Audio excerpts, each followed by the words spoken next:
All right, what up, people? It's your boy Chid from Gunner Eagle Eye coming to you again with a special show. It's my end of season review show. And you know, whenever I do these, I have to have some special guests on. One of them is running late. He's Ola, so he'll join us when he joins us. But I've still got 3 other special guests with me tonight. So first of all, let me introduce you to Kenny Ken. Say hello to the people, Kenny.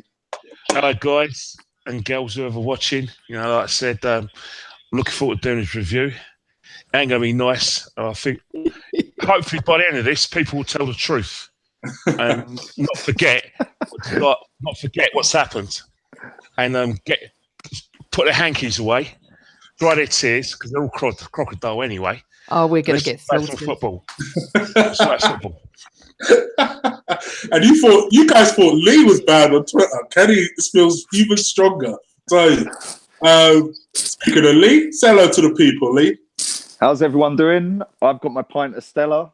I'm celebrating. I never thought I'd live to see the day he's left.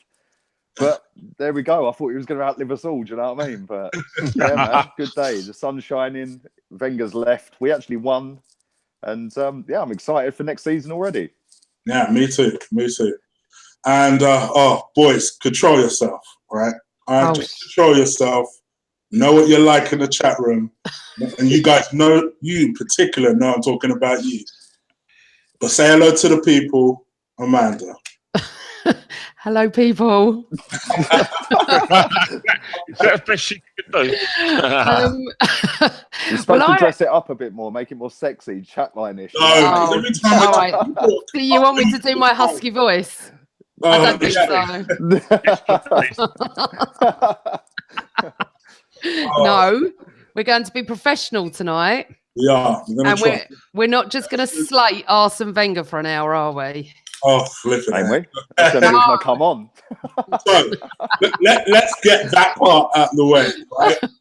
So, everybody knows what I felt about Arsene Wenger, and I did those videos purely because I felt like I probably wouldn't get an opportunity to really say that here. So, I know Kenny Ken has got something he wants to get off his chest. Never. Kenny Ken, it's a big chest as well. The big chest. High five, Lee. High five. Well, first and foremost, people need to realise a football match happened today, and we actually won. So, like I said, well done to the boys for winning it. And also, people need to realise what a mitigated disaster this season has been from start to finish. We actually made our biggest mistake in giving Arsene Wenger a 2-year extension, and within weeks it was a mistake. So for that, all this sort of mercy Arsene, and we're sorry to see you go. Don't wash with me. The fact of the matter is that we've got 63 points. We're 37 points behind Man City. We're like I said, we're further away from our rivals in the top 5, and let that sink in. So when you go around, you know, thanking Arsene Wenger for what he's done, just remember one thing: had he done the honourable thing and not signed that contract, we may not be in this situation. We may not be picking the bones on what has been a disastrous season. And let's not forget that. Whatever we do throughout this review. So all you people, so all these guys who want to start saying, crying for Arsene and blah, blah, got great respect for you, but let's remember what this season, remember all the away games we got splattered, remember the League Cup final when we got humiliated and then whacked in Man City, and let's remember why this man lost his job in the first place, because all you guys who are crying your eyes out weren't turning up at the Emirates. That's sinking. Anyway. Well, actually, shorter, sweeter than I thought you were going to be. Actually, I thought you were really going to go in on these guys. But it's not until you've got. We've got a whole show for that. No, that's true. That's true. All right. So, speaking of which, while we're still with you, Kenny, what did you think about today's game?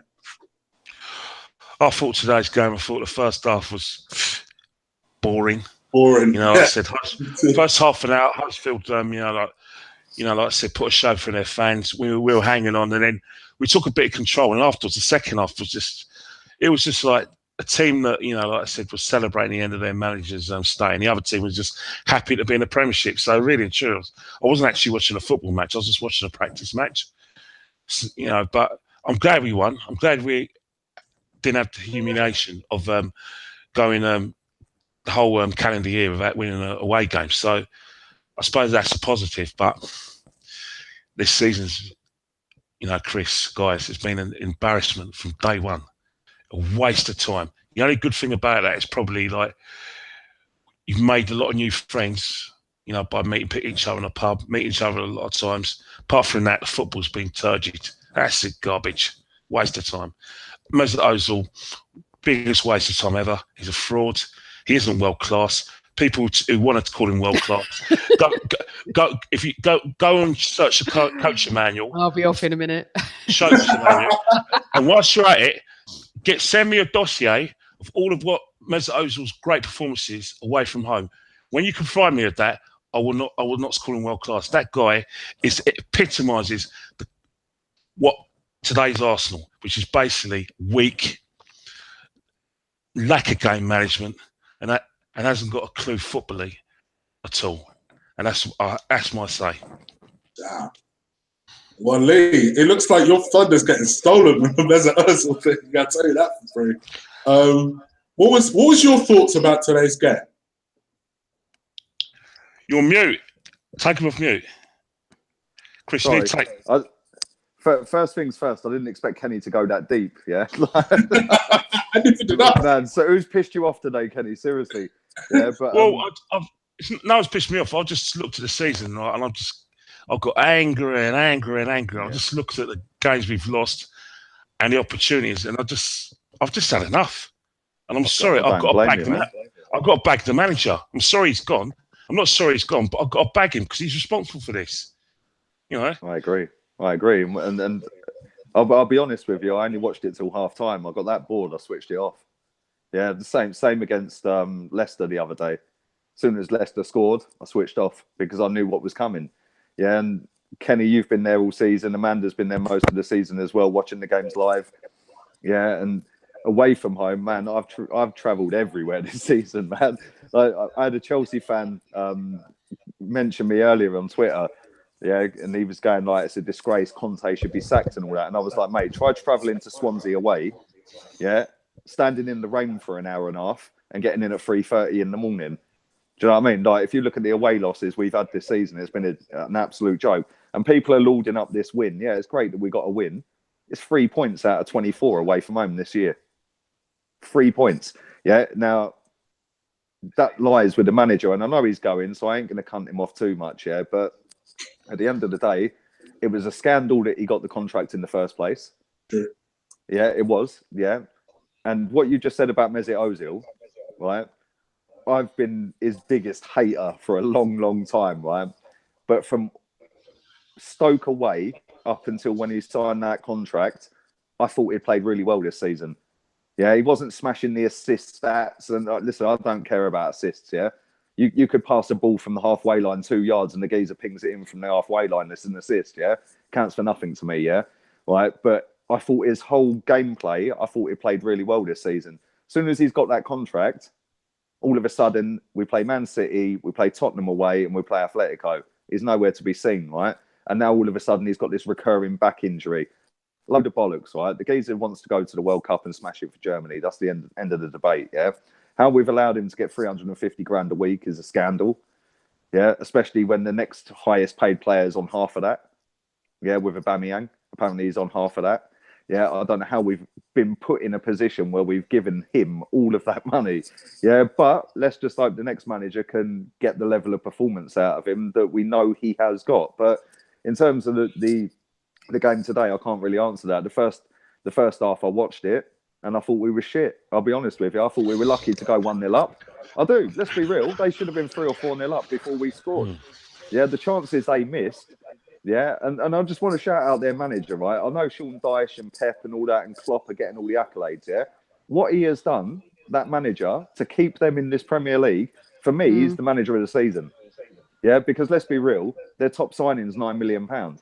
Yeah, their budget is peanuts compared to anybody. Yeah, they got off to a great start. They've gone in free fall, and I thought, like, when I see the last 6 games they had, I thought, now they're gone. They're gone. Yeah, and to get a draw at City, a draw at Chelsea, yeah, fair play to them. He deserves manager of the season for me. But yeah, I'm buzzing that we won.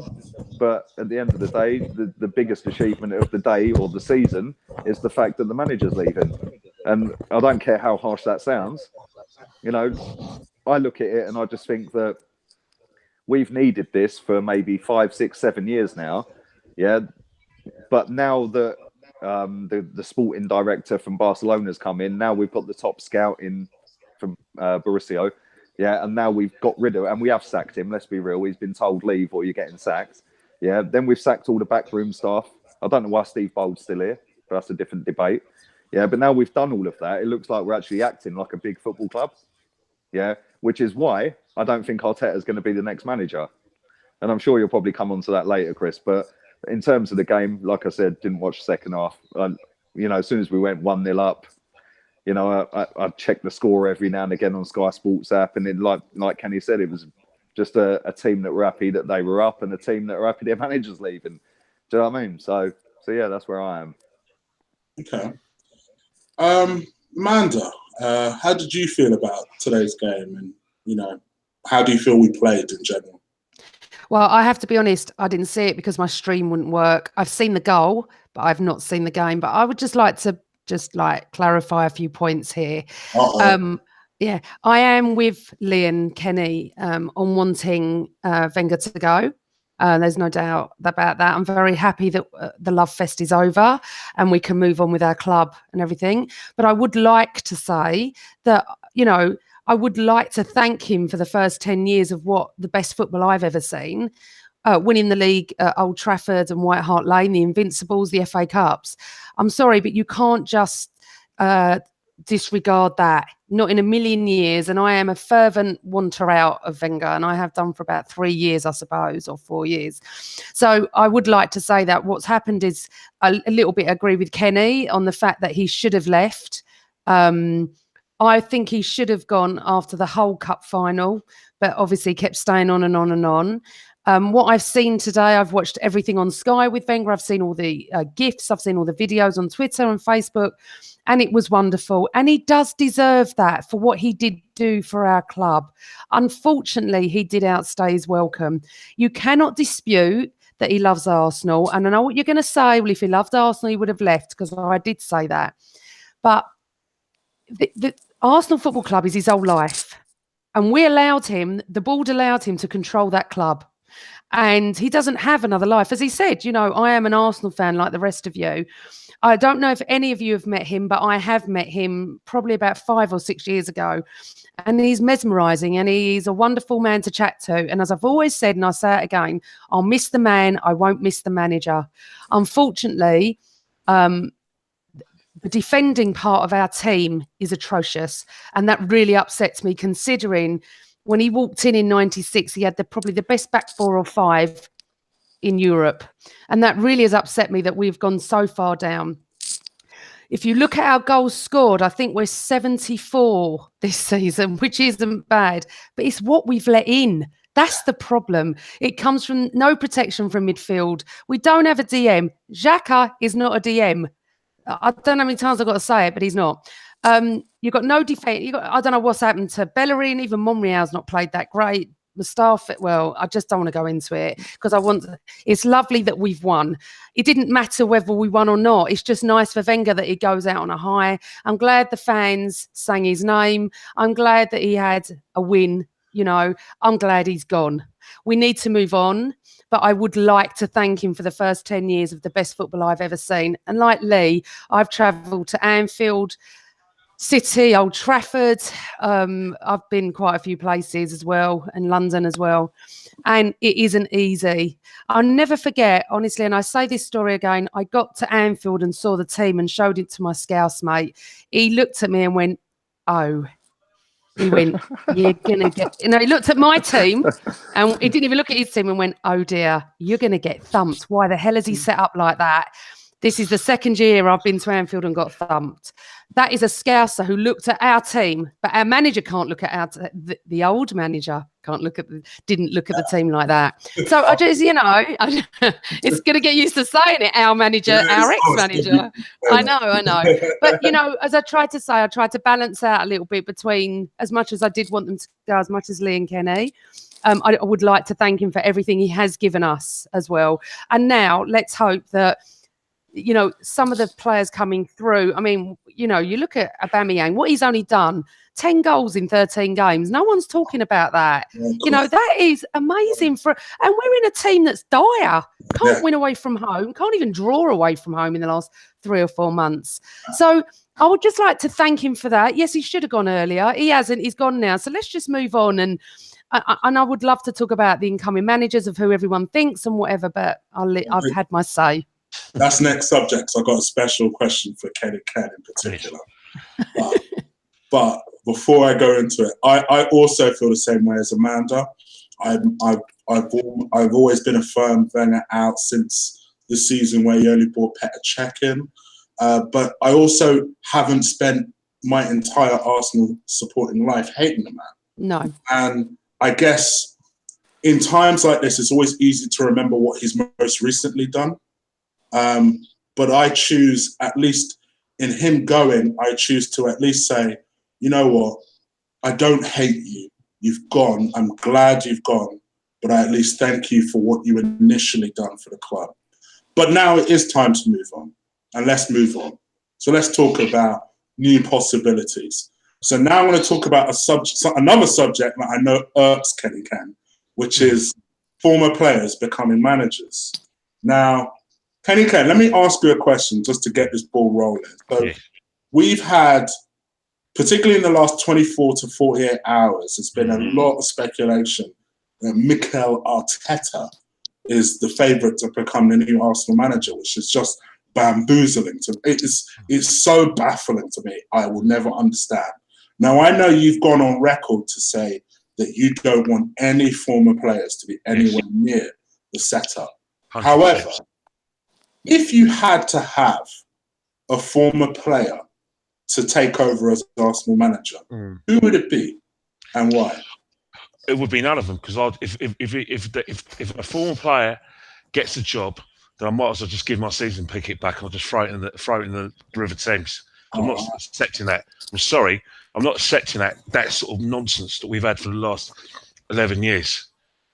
Everyone knows that the brand of football that is going to be winning us titles and competing in Europe is basically 4-3-3 and athleticism in midfield.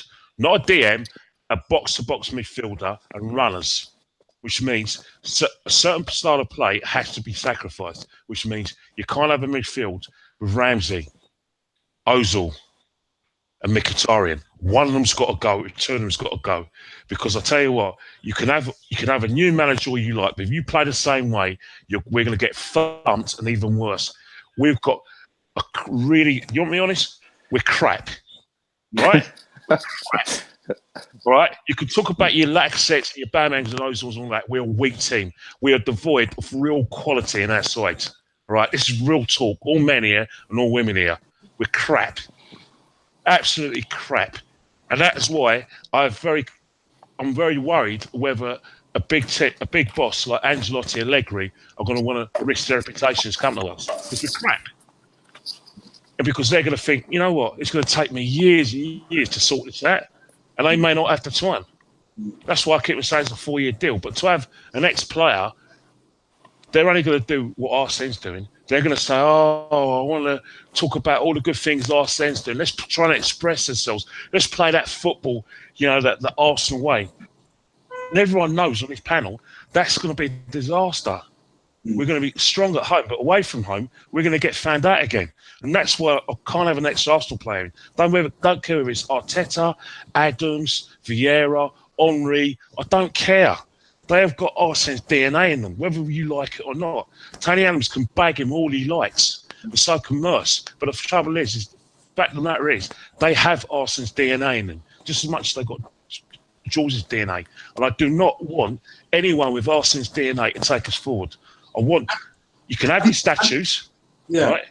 Have your statues, have your memories. But I do not want him to have any influence over our playing style from today, which means no ex-players.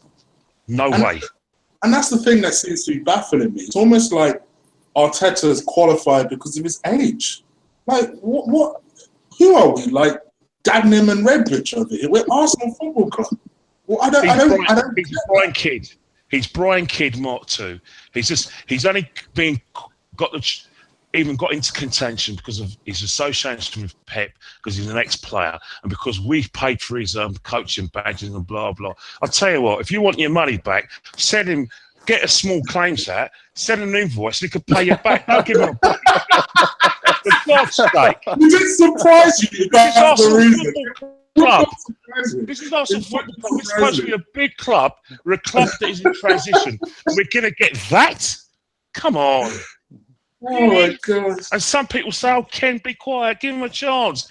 No, you've got to nip this in the bud, because once you're stuck with this man for 2 or 3 years, we're going to go further behind. And they're going to go, oh, Ken, you're right. It's no good telling me I'm right 2 years down the line. Let's stop this at root. Let's get the right man in, and let's put some pressure on the board to get our man in.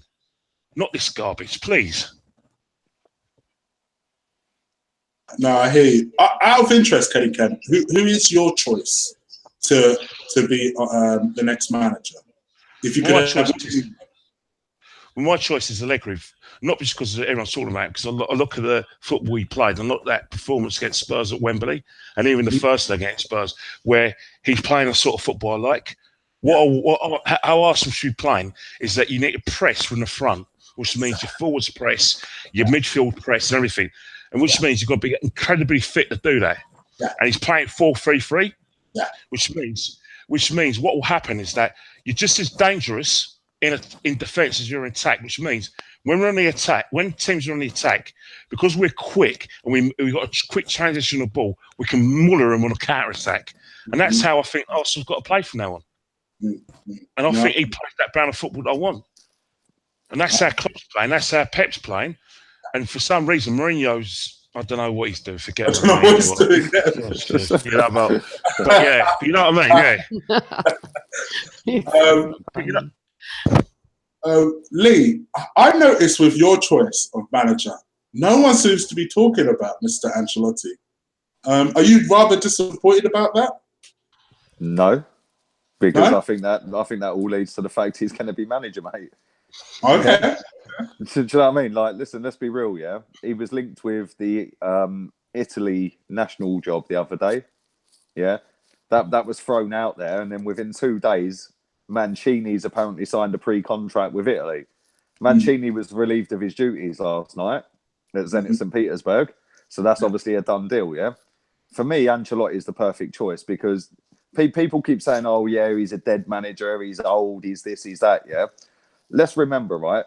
Pep has only beaten Ancelotti's points total today. Yeah, winning that game, they've beaten Ancelotti's points total. Yeah, right. He got sacked from Chelsea after doing a double. He's won the Premier League, obviously doing the double. Yeah, he lives in London. He's won everything everywhere he's been. Put him in, stick an ex-player, Arteta, Vieira, whoever next to him. I agree with Kenny. No ex-player needs to get this job.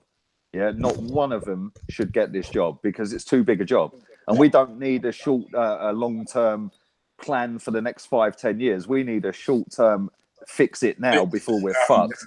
True. Yeah, and that's why I think, like, for me, Ancelotti is the perfect choice.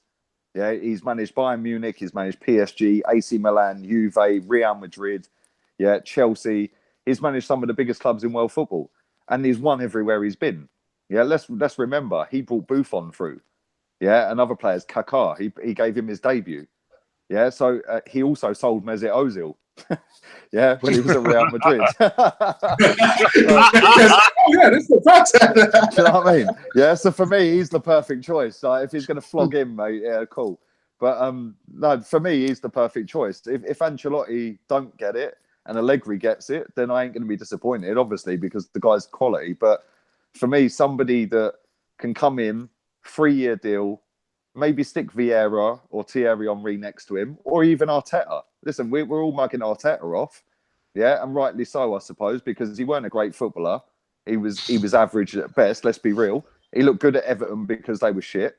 Yeah, no disrespect to Evertonians watching, right? But they were dog shit. Yeah, he then come to us, and he was a penalty merchant. Let's be real. Most of his goals were penalties. Yeah, so stick a former player next to Ancelotti.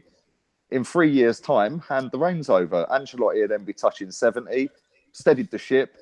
Yeah, get us back in the top 4. Ancelotti is a brilliant manager. I don't care what anybody tells me. Yeah, that guy is one of the best managers to ever manage a football team. He is fucking brilliant.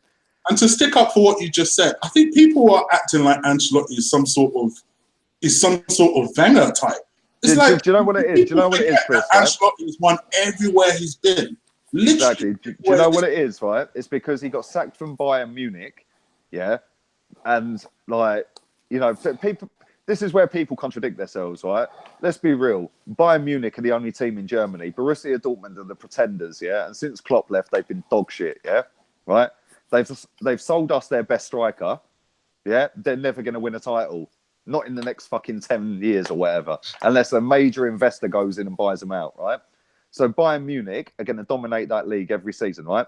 Now, they sacked Ancelotti because he took over Pep's team and took them backwards, apparently, is what I've been told, right? Well, he still won a title. Yeah, he still won a cup. In fact, he won 2 titles in a cup. Yeah, and then he got sacked. Well, sorry, you're doing the bare minimum. Great. Yes, you didn't do it in Europe with them, but let's be real. Real Madrid have been fantastic in Europe for the last 3 or 4 years. Yeah, then you've got Barcelona in Europe before that. So listen, Ancelotti, people mug him off. I don't care if people want to mug him off. For me, he's the best manager out there available. Because people kept telling us years ago no one was available. Well, Ancelotti is actually available. Yeah, Allegri's not available because he's a manager at Juve, right? But the Nagelsmann, he's a good manager. You've only got to watch some of the. I retweeted a couple of clips yesterday of some of the stuff he's done this season and last season. He is a very good young manager. But for me, Arsenal Football Club's one of the biggest clubs in world football. Yeah, so to go and hand it out to somebody who's younger than me, yeah, regardless of whether he's managed in Germany or not, yeah, is irrelevant. Yeah, you don't give it to him, although he will be a great manager in 5, 6, 7 years. Yeah, so in 7 years' time, yeah, maybe he could be a candidate. But right now, what we need is a Simeone, an Allegri, or an Ancelotti to come in, go, right, you're not good enough, we're selling you. And we know he's not scared to sell players. He sold Mesut Ozil, like I said, yeah? He's also not scared to blood the youth because, like I said, years and years back, he brought Buffon through. He brought Kaká. Robinho, I think, made his debut under him. I might be wrong. Yeah, but he makes big decisions. He walks in and he commands respect as soon as he walks in the dressing room. Not one of them players is going to feel comfortable working under Ancelotti or even Simeone or even Allegri. The fact that we've potted most of the backroom stuff tells me it ain't Arteta. Because let's be real, Arteta ain't got all of his people. He ain't got no people around him. He is one of Pep's people. Yeah, so I think we are going to get a top-end manager. Everyone's leaning towards Allegri. I still think it's going to be Ancelotti. Yeah, I really do. Steady the ship for 3 years and give it to someone else. Get us back in the top 4, make us competitive again, and kick on from there. But listen, either way, the fact that we're sat here talking about the next manager, we've spoke about this umpteen times on different podcasts. The fact it's now a reality makes me happy. Do you know what I mean? Yeah. If it is Arteta or Vieira or Henry, for me, as much as I don't want any of them as manager, whoever the next manager is, even if it's fucking Roy Hodgson, yeah, for me, I can't sit here screaming for 5, 6, 7 years about Wenger out, and then not back the next manager. So even if it's you, Chig, yeah, I've got to back you. Kill it, don't worry about that. Put it this way, we wouldn't be losing fucking all them games away if you were manager. But it doesn't matter who the next manager is. I can't cry Wenger out for so long and then get the ump when we appoint a new manager that I don't agree. You just got to back him, yeah? And if that means eating humble pie, if it's Arteta, I don't want him as manager. I think he'll be a shit manager. Yeah, all he does is study a few videos and tells Pep how the other team play. Come on, yeah. If he gets the job, I won't be happy, but I'll have to back it, because you can't cry Wenger out, and then get the ump when he has gone, and then you get a new manager. That's how I see it. I know everyone else has got different opinions, but for me, that's how I see it. Okay. I've seen Ola has popped on, but just in case he isn't ready. Are you ready, Ola? Yeah, man. Technical difficulties. Had to sort out a few things. You know what I mean? So, but I'm back in the chat now. I'm back and ready. How you doing, Amanda? Lee, Kenny? I'm good, darling. How are you? Yeah, it's been a long day at work, but I'm glad it's done now. We can get with this chat now. You sound sleepy, bruv. What time do you wake up? Nah, man, I'm alive. Yeah, but you're not doing the reputation of Nigerians any harm when you're coming late like this. What's going on? You already know about the Nigerian time, man. We're gonna keep up appearances around here. So did you watch the game? Yeah, I streamed it while I was on the road. Oh, I couldn't find the stream. It was so annoying. Oh, you know, Amanda, have you got iPhone? No, I've got Samsung. Upgrade your downgrades, bro.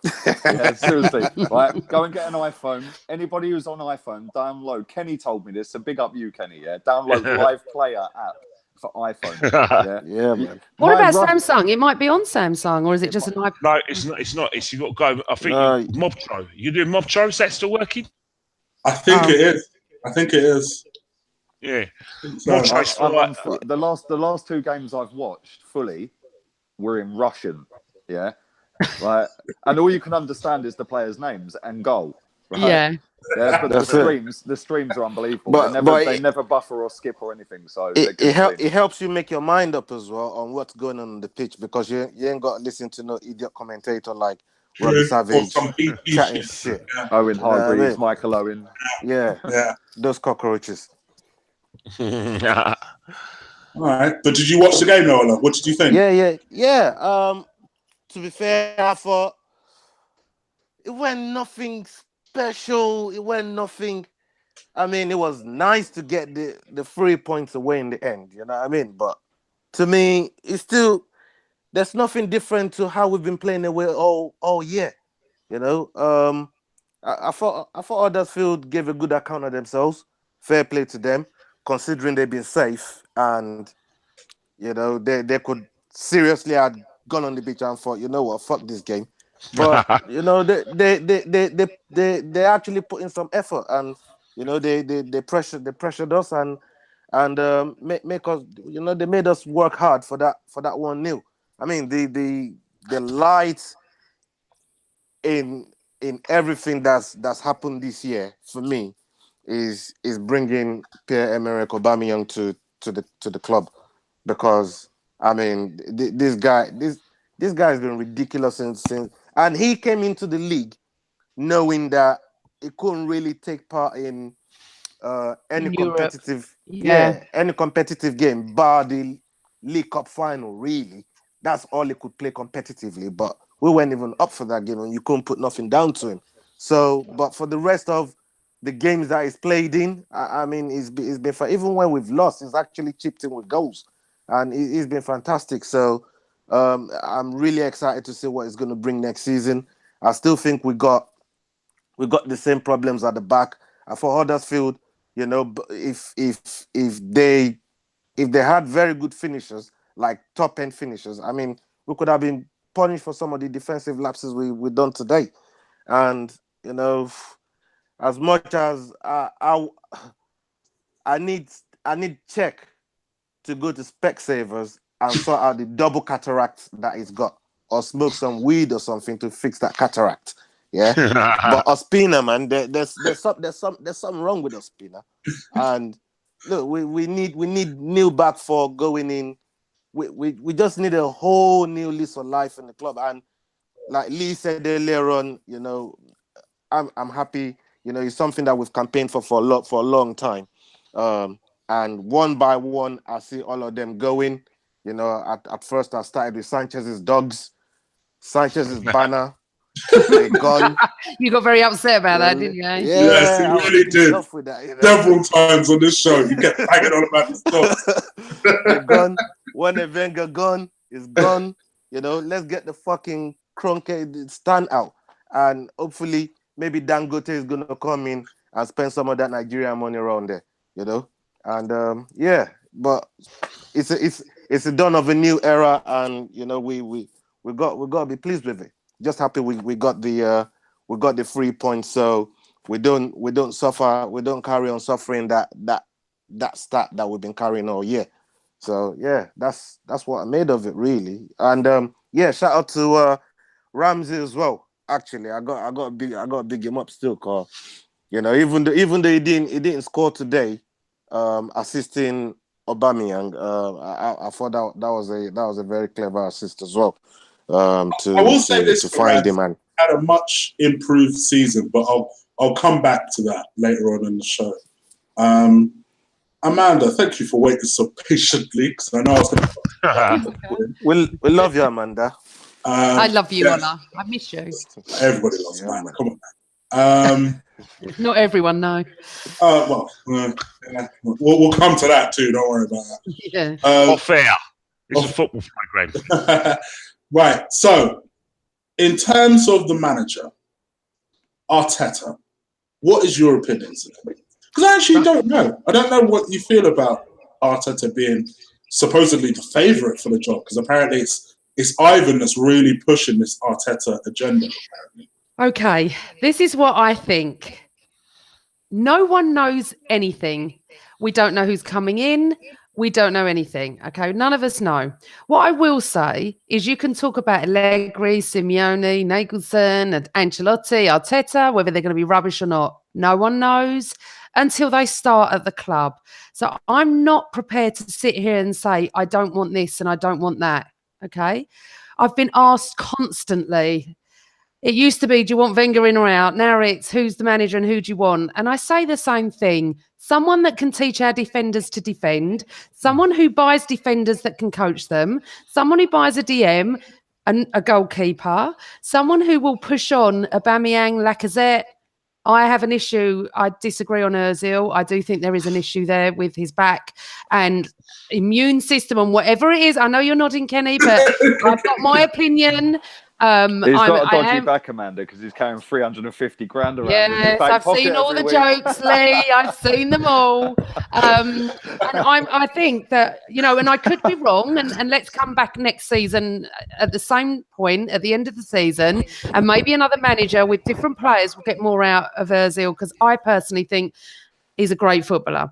But what my point is this, none of us know what the manager's going to actually do until he's there. So for us to go, Arteta would be shit, Allegri would be great, you can't say that. Arteta could be wonderful and you'd all be eating your words. Or he could be shit and you could be right. So I don't have a view on it. I hopefully trust Ivan to appoint a person that is going to be the best person for that job. I have to be honest, and I'm a lot older than all of you, that when I started, our manager, I think, well, I don't know, it was in the 70s, but Terry Neal. Then we had Don Howe. Yes, yummy, mommy. Yes, yeah. You're only 3 years older than me. You're only 3 years older than me. I'm 49 in July. You're not. I'm older than you. I'm 46. I'm 46. Oh, okay. So you remember then, Kenny, back then, who the manager was in the 70s? Because I remember Terry Neal, Don Howe, these were both awful, honestly, managers. And then was it George Graham in then? And then we had Bruce Rioch and then Arsene. So I've been through a few managers and stuff. And honestly, no one had heard of any of them. Honestly, I remember standing outside Highbury when Wenger was announced. Hang on. You didn't hear of Arsene Wenger? Didn't you know what he did at Monaco? How can you say you didn't hear of Arsene Wenger? Hold on a second. Wait a second. We didn't have the internet back then. Wasn't into European stuff. I'd heard of Barcelona and Real Madrid, and that was it. You listen to me. I was 20, whatever at the time. Let me finish, Kenny. So He's going to get a slap when I see him. I know. Oh. When they announced Arsene Wenger, we used to like huddle outside the marble steps opposite. There was like a group of us, and everyone went, Arsene who? Like this, right? We wanted Johan Cruyff at the time. We were fuming. Everyone was like, who the is Arsene Wenger? And there's my point. There is my point. So straight away, no one wanted him. Everyone booed. Everyone was like irate. Let's just wait and see. Whoever comes in is getting my backing. Whoever. And they need time. I'm not sure it's 5 or 6 years, but they will need time and they will need us to come together. So yes, on paper, Allegri looks wonderful for us. I'm not too sure about Ancelotti Lee's choice. I don't have a problem with Arteta coming back. He's worked under Pep. Ain't done too bad this year. So I don't have an issue with ex-players either.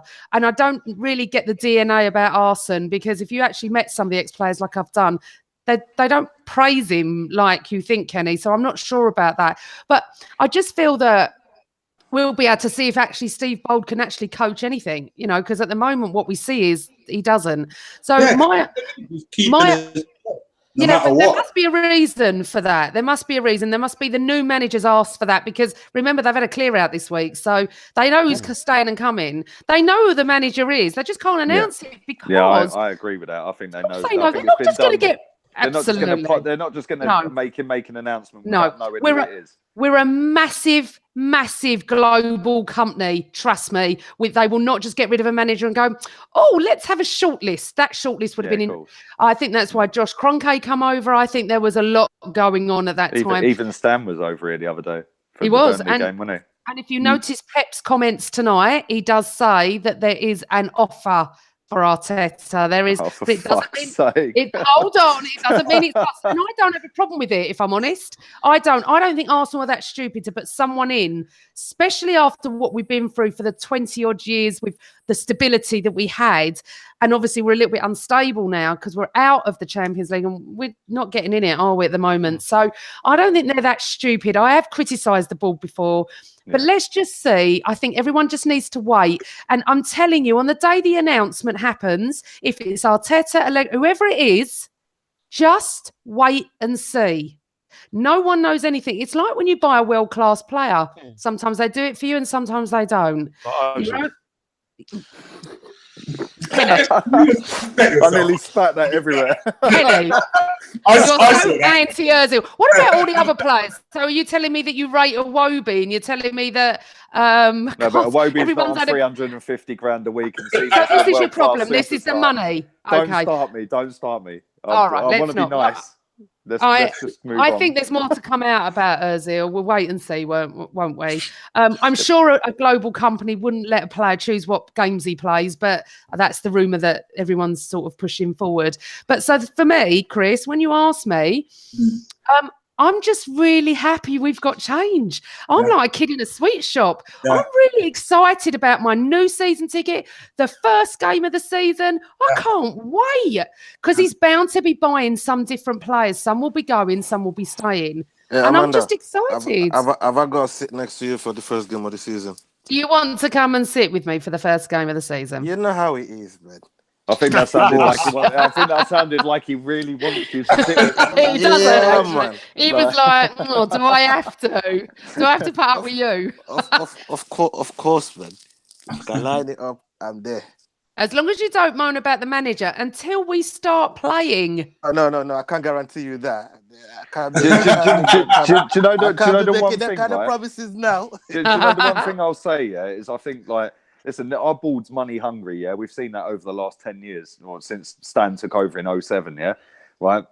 We need to be top 4. Obviously, we ain't top 4, yeah? I don't think that they're going to employ Arteta on the basis of the fact that he's never managed a football team before.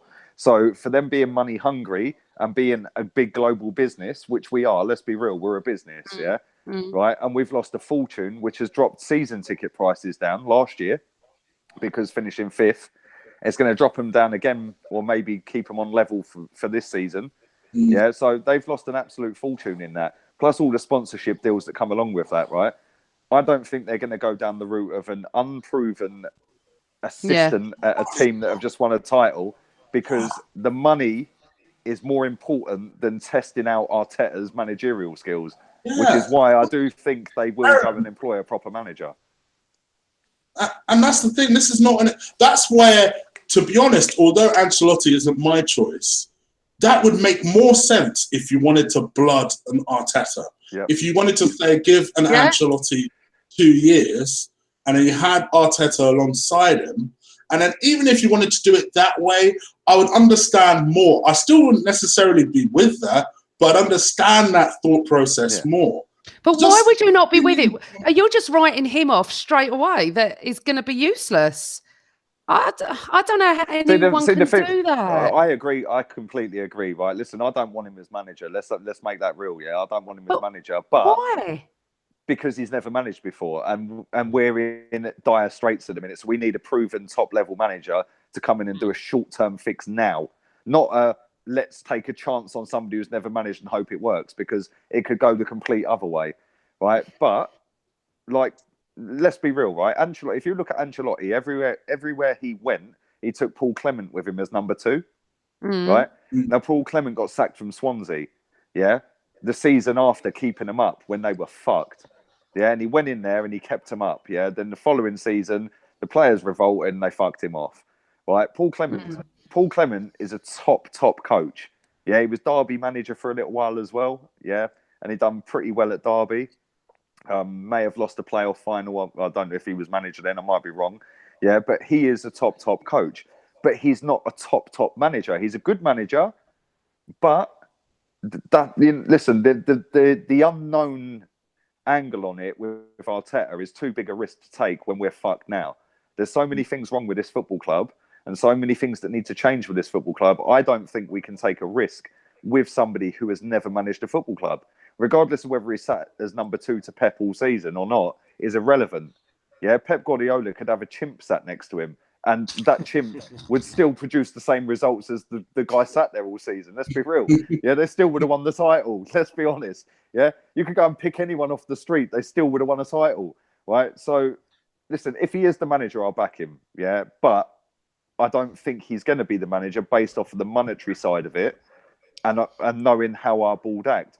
Also, what you've got to look at as well is this sporting director, Raul Sahali, or whatever his name is, he was at Barcelona as their sporting director in their most successful period, He brought the players like Neymar, he brought Ibrahimovic and all the other players that have gone there over the years, 15 years he was there. Why would he leave?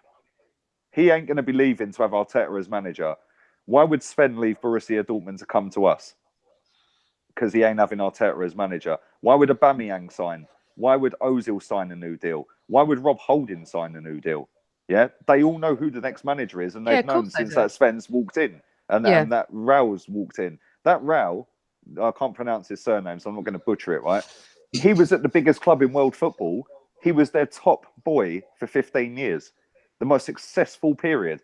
And what they've done is they've already given Freddie Ljungberg the under-23s. And if you go and look at the Barcelona model, they always had ex-players managing their youth teams and their B teams, If we can get that model at Arsenal, then what happens is in 3 years' time or 4 years' time, you don't need to go and source an outside manager because you've already got one inside. And that's how Barcelona have done it with Rijkaard, with Pep, with Luis Enrique. I know they went slightly different this season with Valverde, but the last 3 managers before that have all been inside managers that have all played for the club and managed teams within the club. Now, if this geezer can do that at Arsenal, then great. But now we don't need that. We need a short-term fix and a proper manager that's done it everywhere. And that leaves 3 managers for me.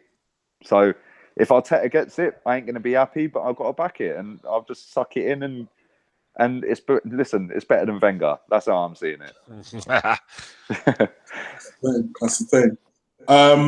It has been a real active week at Arsenal. Let's talk about the Arsenal suspension, shall we? Ken. So it came out this week that 2 of our youth team coaches have been suspended on allegations of bullying. And they are said to be the key reason why that Marcus McGuane guy, who's supposed to be like the next big thing, left all of a sudden in January to go to Barcelona. What was your opinions of the story that came out? And is it just indicative of just what a coaching structure is like under a long-term manager? Yeah, but I think what he's got around the lad himself, McGuane, has come out and denied that he left for that reason, and he hasn't cited Gattin and what's the other guy's name? Was it Dean? I can't remember. That's why. Yeah, but Steve. I know Steve Gattin. I think the thing is right about people being suspended in football. So you've got to realise, right, football's only getting its act together. Yeah. Back in the day when all of us were lads, especially when we had our little trials at football clubs and affiliated, it was a harsh business. It was a dog-eat business, and the coaches basically belittled you. You know, like I said, it was their way of toughening you up. You got a situation at Newcastle, Peter Beardsley, where he's been suspended for doing the same thing that they're accusing Steve Gattin and co of doing. And I think what it is right now is that since we've had the situation with the situation with the paedophile thing in football, I think what's happened is that football's had to get his act together about other situations where players are getting bullied from clubs. And I think that's why 10 years ago, what Steve Gattin's been accused of, it wouldn't be an issue now. But right now, in terms of trying to get young players coming through, they're trying to make it a more sort of welcoming environment for younger players so they can thrive, where at the first order they don't go, you know what, I don't fancy this as a career, and they walk out. And there's loads of players in my day who got bullied when they went to clubs. There was a lot of bullying in my day at West Ham. There was a lot of bullying at Spurs, and there was a lot of bullying at Arsenal. And some coaches who are still coaching now should take a good look at themselves. But at that time, when we were kids, that is the way things were done. Yeah. You know, Graham Ricks, right? He used to play for us. It was a nightmare. He was a nasty piece of work at Chelsea. I've got mates of mine who worked at Chelsea. He used to tell me the sort of things Graham Ricks was doing. What's he? Graham Ricks? Yeah, sort of things he was doing. But that was football. We call that character building. We put up with that. You put up with that if you want to make it. And I think what's happening now in football now, because it's now more PC, you don't have to put up with it no more. Like, for instance, I ain't gonna lie to you, when I was playing football at that age, the coaches used to have showers of us. Now, I'm not too funny. Right now, a lot of you look at thinking, what? Well, that time, that was normal. You know what I mean? So I'm just saying, thank God, in modern times, that football is actually getting its act together, because football always believed that it was above the law. Like, they put up, like I said, if you're guilty of some sort of murders, you're guilty of, like I said, sexual misconduct, or sexual assault of a minor, the game still welcomes you back with open arms because you're useful. But now football's taking its act together. One thing football has never sort of dealt with is homosexuality. It's allowed all of that, but if someone's a homosexual in football now, they still can't come out. So football's still got a long way to go to clean up his act, because it's managed to sort of turn a blind eye to all of these things I mentioned, but it's never turned a blind. It still hasn't sorted out homophobia, and that's something that football, I'm afraid, maybe 20 years down the line, I'll be stunned if a gay player came out. I'll be stunned, because I don't think football's ready for that. It should be, though. I hope they can. I can't see it happening, Amanda. No. Terrible. Okay. Ola, same question, really. What was your kind of opinions on, the news in terms of the sackings? I mean, because I, to be honest with you, a large part of me does agree with Kenny Ken that maybe it's just a case that the coaching style has affected the way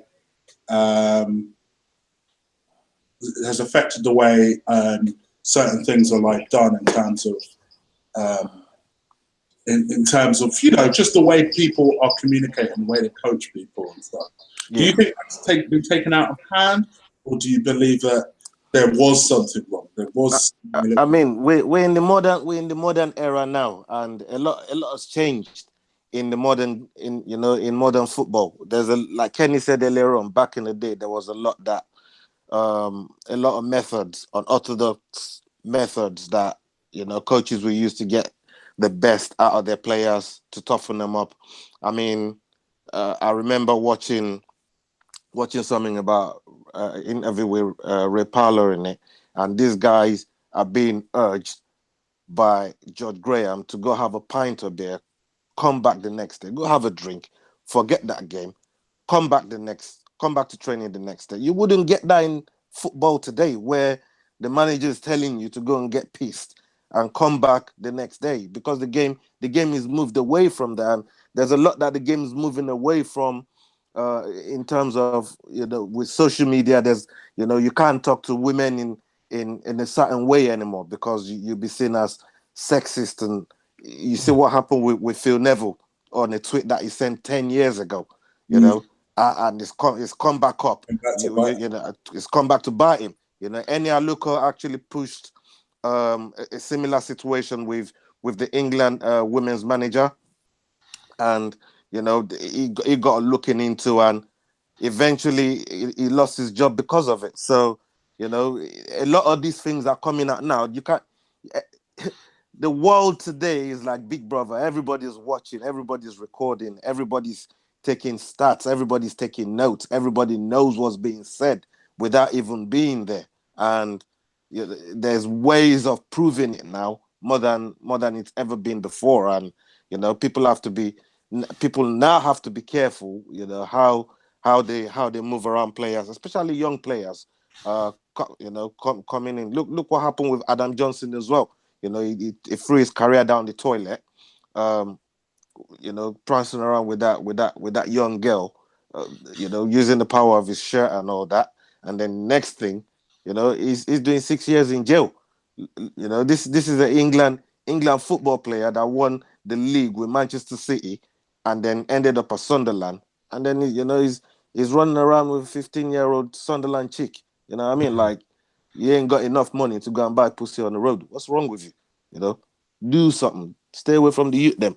So basically, the game, the modern game is moved away from, you know, how we used to be. And yeah, I think it's for the better, because a lot of people now is being caught, you know, with all kind of fuckeries that they used to do to young kids from back in the day, and a lot of them are having prison sentence or facing prison sentence now. And, you know, it's something that I applaud and I welcome, and more power to them. Okay.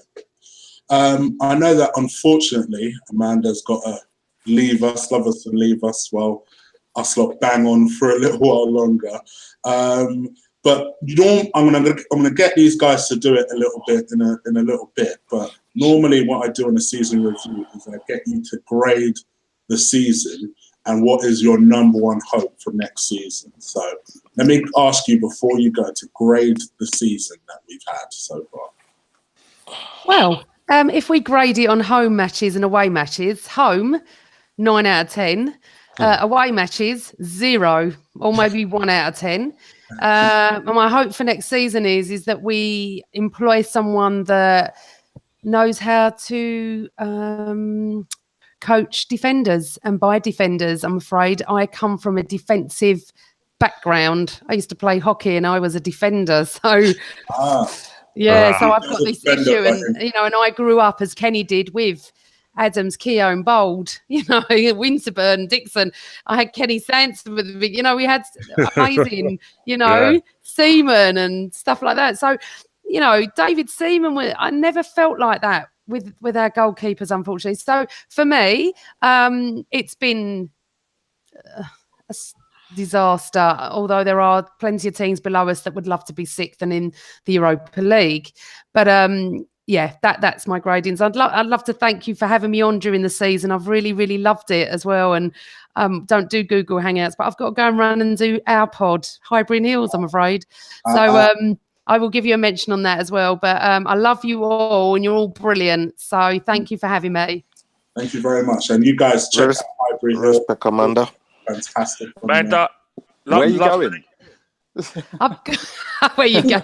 I've just come back. I went to the bathroom. Where are you going? I've got to go and record for Highbury Hills. It's our end of season thing. Judas. It's my podcast. I've just come to I love you really. I love you really.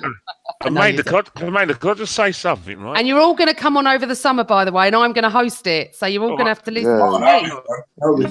I hate hosting, by the way. Go on. What was your highlight this season? I think your highlight this season, right? Do you want me to answer that? Do you want me? What's my highlight of the season? Yeah. That Friday morning when the yellow banner came up and it said Arsene Wenger has his eyes. I'm not being funny. That's not even me being funny. That's actually highlight the season easily. I was actually on the phone to someone and I got lots of messages and I didn't really understand what one bloke who I know who's not Arsenal said, I bet you're happy. And I was like, about what? It's a Friday morning. I don't work Friday morning, so I didn't really understand what was going on. I was he'd asked you on a date. You know what? No, actually, it's someone we all know. But anyway, so it was really weird because I thought he's not going. My dad hasn't called. You think it was a hoax? I thought it was a hoax. No. Me too. I thought it was a hoax. I have to say, I always say that when we sign a player, if my dad hasn't called or there's no yellow banner, I don't believe it. So I actually turned the TV on and rang my dad, who was out, and I'm telling you, he thought I was lying and winding him up because this is what he's wanted for a lot longer than all of you. About 8, 9, 10 years, he's been like that. So 2009, mate. He's longer. Honestly, I think he see it before all of us. I think he moaned as we left the Stade de France in 2006. He said, "I want him gone." Like, I don't know if he did. Claude was the same. Claude was it? I don't know if he Claude said to me the other day, he goes, soon as we lost that final, that was when he turned Wenger out. Did he? Oh my God. Well, we flew home and I'm sure he was moaning about Wenger. And I was like, don't you dare moan about Arsene Wenger in 2006. But yeah, so for me, the highlight, when I saw the yellow banner, I went, oh my God, I was so excited. And then I was on a news channel that day and I was like smiling. I was so happy because I have respect for him, as I said at the beginning, but stayed too long, unfortunately. But, gave us the best football I've ever seen. But thank you to all of you. And you will all be coming on Highbury Hills in the summer at some point. I want you all to come on. And thank you for having me, Chigs. Really appreciate it. You're very welcome. Nice one, man. Thanks, nice one. Take care. I love you all. Enjoy the rest of the pod. We'll talk to you soon. Take care. Okay. Bye, bye, bye, bye. Jesus. That was one of my segments later. The highlight. She is the Mesut Ozil of podcasting. Leave her alone. Leave her alone. No, I love her, man. I love her. She's like my mum. Yeah, I love her. She's sound. Amanda's good people. So you know what, Lee? Let me get your opinion because I know you've been off for a while, so I haven't had an opportunity to catch up with your opinions on certain stuff. So, for example, I don't know your opinion on the coach sackings and where do you stand with that? What, on the sackings of the backroom staff? I say sackings, but they will be the suspensions of the two coaches, the two guys. Listen, I see that come up, and I was just like, wow. Like the lad that left, McGuane, whatever. Listen, I ain't going to butcher his name again. We know Marcus, we'll call him, yeah? M, right? Yeah. When he went to Barcelona, I was shocked. Yeah, because I thought, well, hang on, now have we allowed this kid to leave? And if he is leaving, why the fuck is he going to Barcelona, who are better than us? Yeah, and they've got a better production line of talent than we have. Yeah. Now this story's come out. Listen, there's no smoke without fire. Yeah, that's what I will say. Whether it gets proven that that's the case and they bullied him out and they've bullied other people, that will only come out in time. Yeah, that will only come out down the road. Yeah, none of us were there. We don't know, right? But like Kenny said earlier, the lads come out and said that wasn't the reason he left. If I was a young lad and Barcelona came in for me and I was at Arsenal who weren't doing great, sorry, I'd be going to Barcelona. Yeah. I would. Listen, let's be real.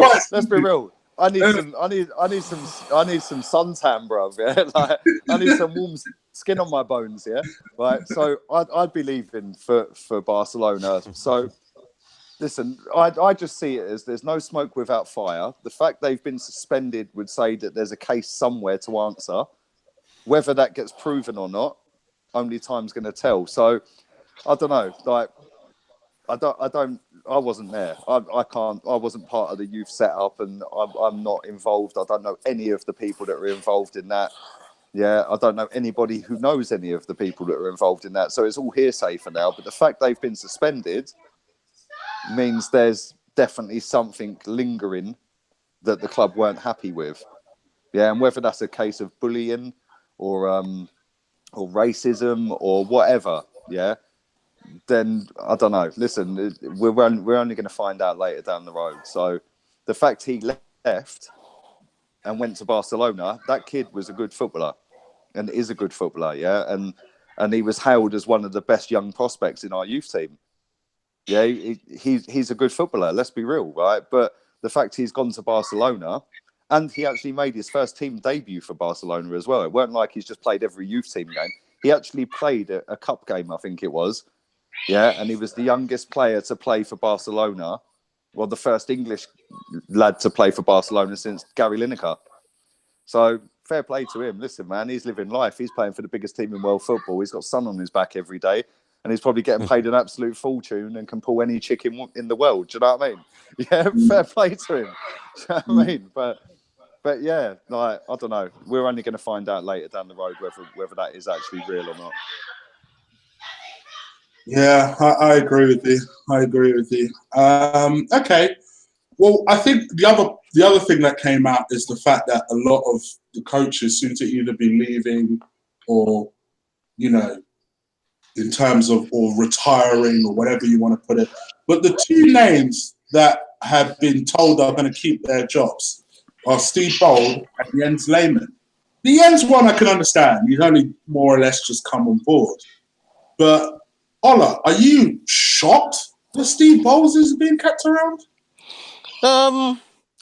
In a way, you know, I'm always gonna give him a blight because it looks like Lee Gunner's dad. So he actually does look the spitting image of my dad. So that's how I'm gonna give him a blight because it looks like your dad.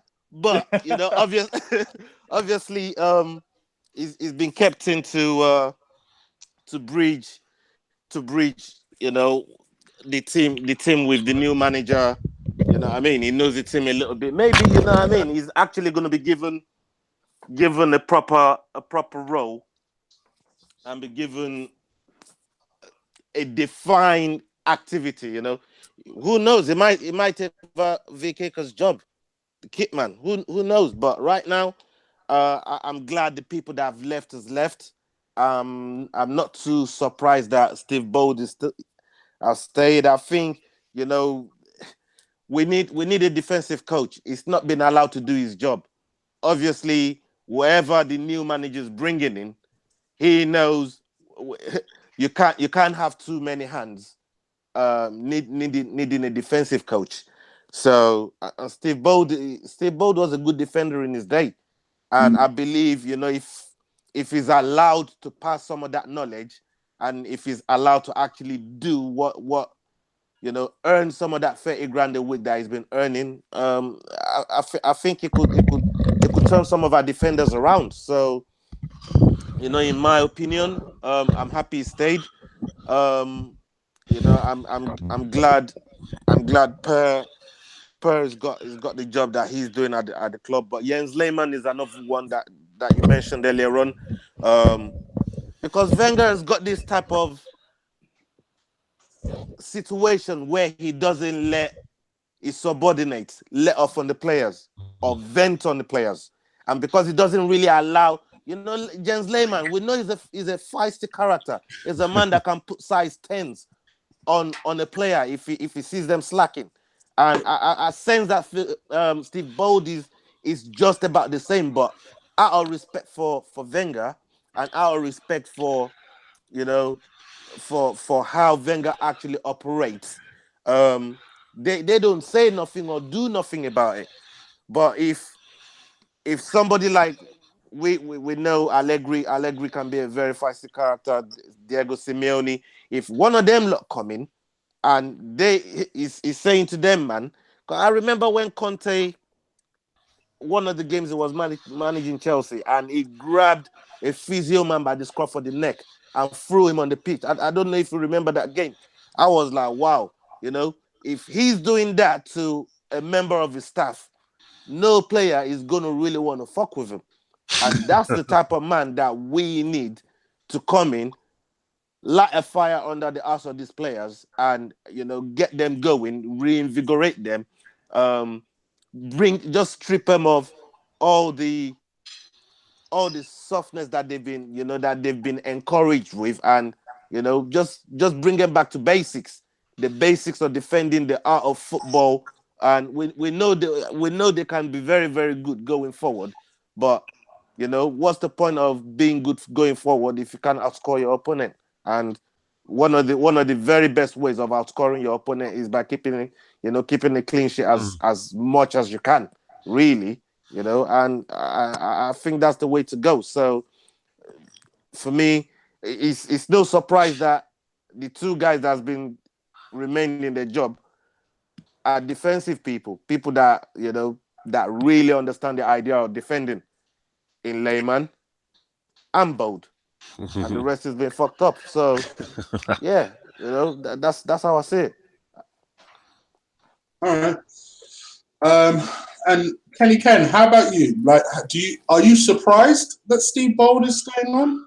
Not at all. Not at all. And I'm not surprised Lehmann's there as well, because I think if you look at the away games I haven't been to, remember I only been to the London games, but the away games I've seen to, if you look at the sort of the Arsenal in the director's box, you don't just see Lehmann's there. Dave O'Leary's part of the setup. You notice Dave O'Leary's still there.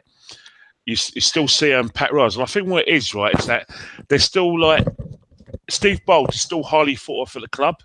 And I think what it is that it's a well-known fact that Arsene doesn't want Steve Bold to get involved. He's very hands-on.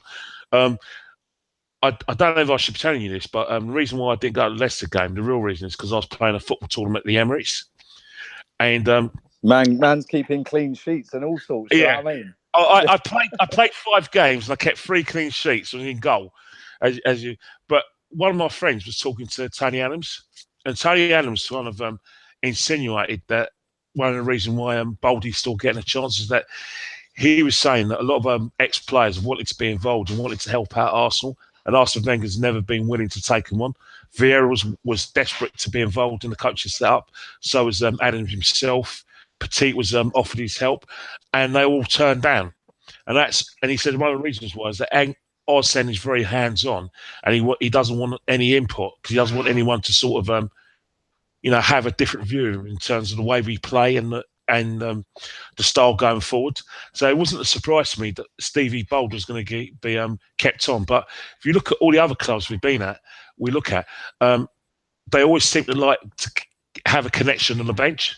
Like, for instance, Brian Kidd, whoever is always at Man City, no matter who gets sacked, whether Hughes was there, Mancini was there, Pellegrini and that, Guardiola, Brian Kidd's still there, even though he played for Man United. People seem to forget that he had a few good years at Man City as well. So it wouldn't surprise me that moving forward, whoever we have as a manager, Steve Bold is always going to be part of the coaching setup, part of the bench. I suppose that's our connection with the sort of history of the club by keeping Steve Bold there. Whether or not another manager will let him work, you never know. But I think that whoever does take over would be mental not to tap into what Steve Bold can do. For instance, tap into Steve Bold's knowledge of the players and then actually say, look, you know, you've won 2 titles under George Graham. You're probably part of the best defence ever.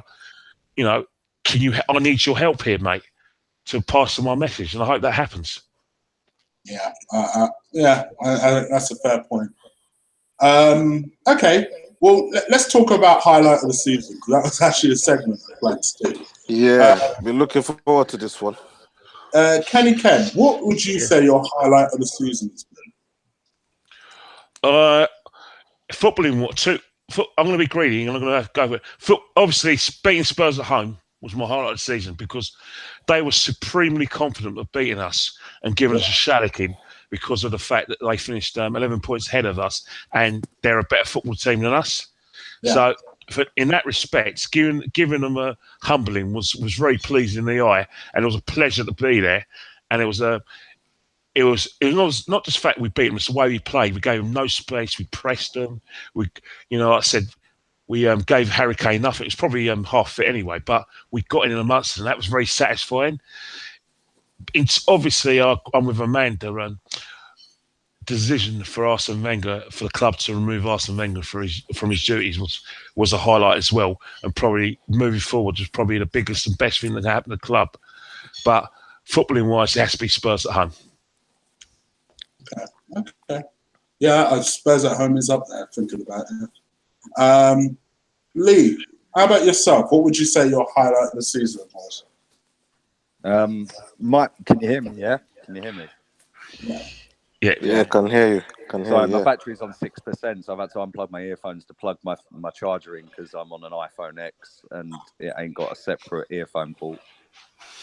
Highlight of the season. Let's be honest, yeah. Let's not dress this bullshit up, man. Arsene Wenger leaving. That's the highlight of the season.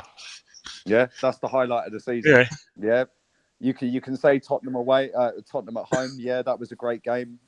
Yeah, that was actually on my daughter's birthday, and I had to miss the game. I was gutted, I missed it. Yeah, I still get people ripping me now saying you went to see fucking Little Mix in concert. No, I never went. I was looking after my nephew. Yeah, but I never went at all. I'm just putting that on record. I actually never went to Little Mix. Yeah, but yeah, that was a good win. Listen, to be honest with you, right. I know I'm saying like Arsene Wenger leaving's the best bit of the season, and to me it is, yeah. But I just want to say this as well, right? I've actually really enjoyed the Europa League this season. Yeah, you have been an advocate. Yeah, and listen, if we're in it, let's try and fucking win it, right? And we did that until we got to Madrid last week. Yeah, you know what I mean? Then we just sort of thought, fuck it, we ain't got a chance and gave up, right? But I've been to Belarus. Yeah, and you know, sorry, mate. I know what happens. Gonna laugh, right? I know what happens. Right, for anybody who doesn't know, I'm not gonna waffle on for ages, right? But listen, yeah, the people I went with, yeah, no names, DT, and I love him to bits. Yeah, he's my boy, right? But we looked at flights to Belarus direct, yeah, and they were like 600 quid, yeah. So then me and his brother were like, right, we're going to fly to Kiev, get a plane from Kiev to Belarus, yeah. And he was like, nah, let's leave it to the last couple of days, yeah. Right? I swear to God, right? I swear. Never a good plan. Never. I swear, every day I'm texting him, yeah, like going, what's going on, right? So he gets down to like the morning of the day we're flying out, the day of the game, yeah, right. We still ain't booked a flight, yeah. Right? So the genius comes up with, don't worry, I've sorted it. We're flying to Lithuania to Vilnius, yeah. We're gonna get a taxi from Vilnius to Belarus. It's already done. This is how much it costs. Just transfer the dough. And I'm like, cool, yeah. So we're like, is this a good idea, right? So anyway, we get on the flight from Luton to Vilnius. We land at Vilnius. There's an S500 Mercedes, top of the range, waiting outside for his taxi. Yeah, right. Heated electric leather seats, reclining in the back and all sorts. Yeah, right. He's on the live Periscope to like 6,000 people. We're balling. Yeah, we've made it. Yeah. We then get to border control, and fucking we get rejected. Right. And it's like, come on, man, what the fuck? Yeah, the taxi driver fucked off and left us, even though we paid for it. Said, nah, fuck off. Right? The border control were like, nah, like you got to get off our property. Obviously, we're in Belarus territory now. Yeah, they were like, you got to leave, and we're like, we're in the middle of a fucking motorway, bro. Yeah? Where do you expect us to go? It's like 11 o'clock at night. We'd already phoned Robbie up and said like we'll be at the hotel in an hour. Yeah. Right, and then in the end, we ended up getting we phoned up the embassy, the British embassy, yeah, and they couldn't help us. They were like, it's their discretion, blah blah blah, yeah. Right, what it was is they see 3 football fans from England coming into Belarus from Lithuania and thought, hey, trouble. right? And so anyway, we had to blag the border control to get us a lift back to Vilnius Airport. Yeah, the guy who gave us a lift back had no fingers from the knuckles down. Yeah, right, like proper old Soviet state. Obviously, he'd done something wrong, and they chopped his fingers from the knuckles down. Yeah, right. Wine bottles in the back of the car and beer bottles. He was smashed off his face. Yeah, right. Gets us back to Vilnius Airport. We're all arguing with each other, all sat in 3 different parts of the airport, not speaking to each other. Yeah, and then fucking the genius comes up with. He phones me up. Yeah, and he goes, "How much is a taxi to Latvia?" And I'm like, "Listen, fuck off," and toned him. Yeah, and he's like, "Nah, serious. How much is it? Go and ask him." So in the end, right, we've got a taxi to Latvia, to Riga airport. We've booked a flight from Riga to Belarus, and we're still not sure we're going to get in. Yeah, so we get to Belarus. Luckily, we got in. Right, watched the game. We won 4-2. Giroud's 100th goal for the club. By the way, Walcott passed up a penalty for his hat trick that night, and nothing was said. Yeah, he gave it to Giroud. Yeah, but obviously we're sideskirt that, right? So then, anyway, we've watched the game. We've gone back to the hotel.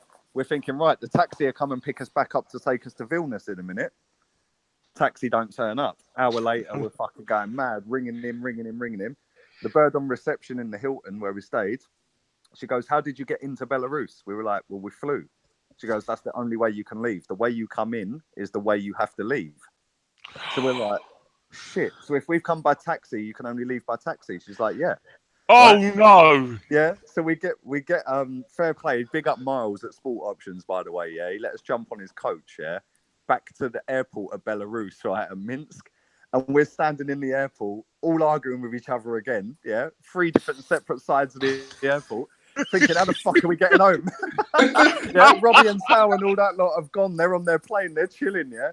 Right? We're like, how the fuck are we getting home? Well, in the end, we flew to Kiev and got a flight from Kiev back to Gatwick, yeah? Right? Which turned out to be the return flight that me and his brother wanted to book in the fucking first place. Yeah? But you know what, right? I kid you not, yeah? I swear, every single week, I watch his vlog of that game. Yeah, it is the fucking funniest shit I've ever watched, yeah? And I'll never forget that game, right? Then if you add into that, I was at the Cologne game when they stormed the Emirates, yeah? And they took over the whole fucking Emirates. And like that was brilliant. I was there. It was brilliant. It was mental, wasn't it? I know people were scared, but it was the one I was thinking, for God's sake, atmosphere at the Emirates. Thanks. Brilliant. Now, do you know what it was, right? I'll be honest with you, yeah? It was a little bit intimidating, yeah? But, like, we were in the ground before they let anyone in, yeah? So all the stewards were coming up to us, yeah, going, "How the fuck have you got in? We ain't opened the turnstiles yet." And we're like, "No, it's like, cool, told me how we got in," yeah? And they're like, "Okay, cool," yeah? And, like, next thing, we just see them all running in at the away end, yeah? And they're just jumping over seats and they're running all around the stadium. Where we were in North Bank Upper, they were in the club level. And there's a guy on a megaphone, yeah? He's standing there on a megaphone in a walkie-talkie. And he's like telling people, "There's seats down there, there's seats down."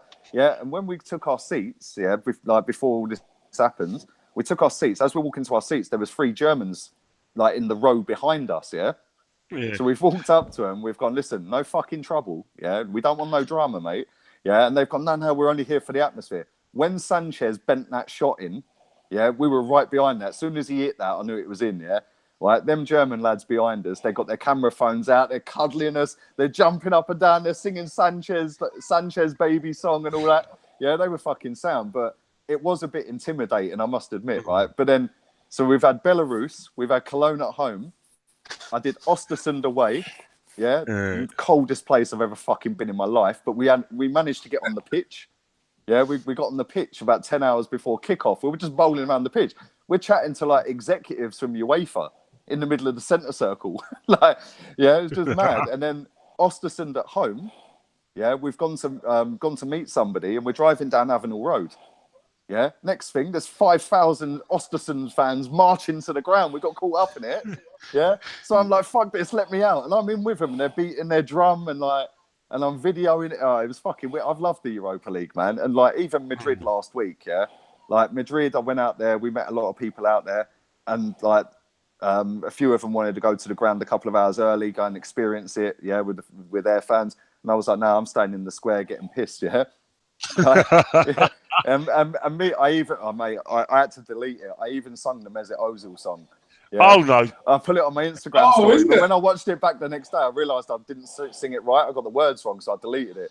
Right, but it was me and Lee Judges fucking walking to the Metro singing it, yeah? But even then, we were walking to the Metro, I had to go and get some money out, and I lost everyone. Yeah, so I'm like, I'm half smashed. Yeah, I've been on the piss all day. Yeah, and I'm like, how the fuck do I get to the Metro? Everyone's gone, yeah? Right? I've managed to stumble to the Metro, and there was 2 lines you could get on to go to the ground, yeah? You could either get on line 5 or line 7. Line 5 takes you to the, like 2 stops away, and you get a police escort to the ground. Yeah, line 7 takes you straight to the ground with the Atletico fans, right? Well, I've ended up on line 7, haven't I? Yeah. Oh, no. I mean, with all that, they were bantering me right off on there because I had my Arsenal shirt on, yeah? They were bantering me, and there was this family on there, a husband and wife and their kid. Yeah, and I said to the little boy, he was same age as my daughter, he was 8, yeah? I said, who's your favourite player? He goes, Cristiano. I said, mate, he plays for Real. He goes, I know, but my mum and dad forced me to support Atletico.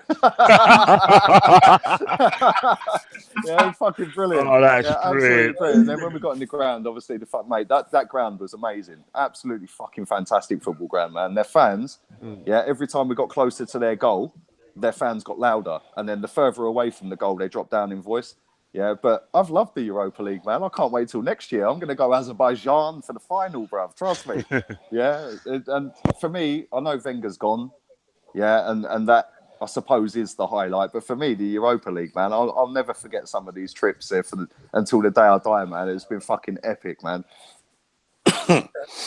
And Ola, what would you say your highlight of the season is? Well, League Gunners left me with no fucking highlights now. I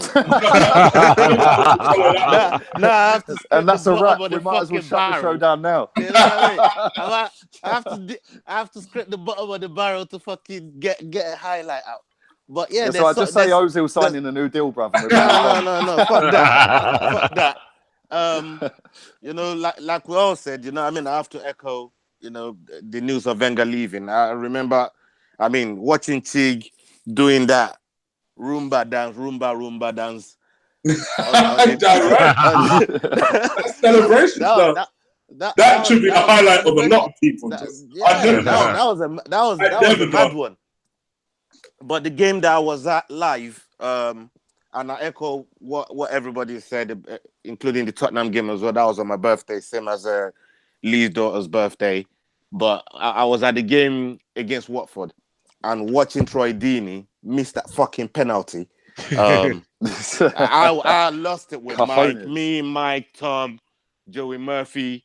All of us, we went mad. You know, after giving us the stick earlier on in the season, coming back and check, pulling out that save and making his 200th save on that day. There, you know, I mean, witnessing that game, I thought that was a really good day for a lot of Gunners. And that was that and considering we're having a shit season, for us to be so happy about that game, that incident that actually happened. I mean, Troy Deeney's, you know, fair play to Troy Deeney. He said a lot of what a lot of Arsenal fans were thinking. A lot of what some of them professional ex-players or pundits were thinking as well, but they wouldn't really come out and say the way he said it.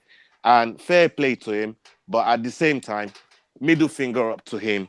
You know what I mean? You know what I mean? Being a Watford player, you know, he's used to Arsenal fan. You know what I mean? So, you know, you got to give him props for that. So yeah, that was right up there for me as far as this season is concerned. There ain't a lot to pick from, but yeah, that one day is definitely up there amongst what my brethren's on there is already mentioned.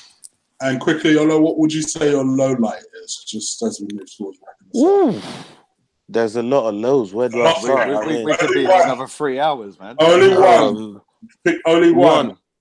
The one that really, really pissed me off, and there's plenty, but that Stoke game. I mean, we got robbed. Lacazette. I don't know how that linesman could have caught Lacazette's eyelash being offside. I don't care. He ain't got eagle eye like that to catch. We got robbed of a goal, and the attacker's meant to have the benefit of the doubt. We should have got a point that day. And I'm still a lot of people still make reference to that very goal that Lacazette scored there, and it was a cracking goal as well.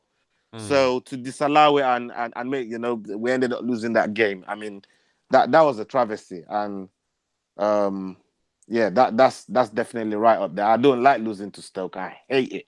I hate Stoke getting any kind of points on us. I mean, J. Rodriguez, he ain't scored since the last time we let him score. That's the only goal that's the only real thing that he's done all season.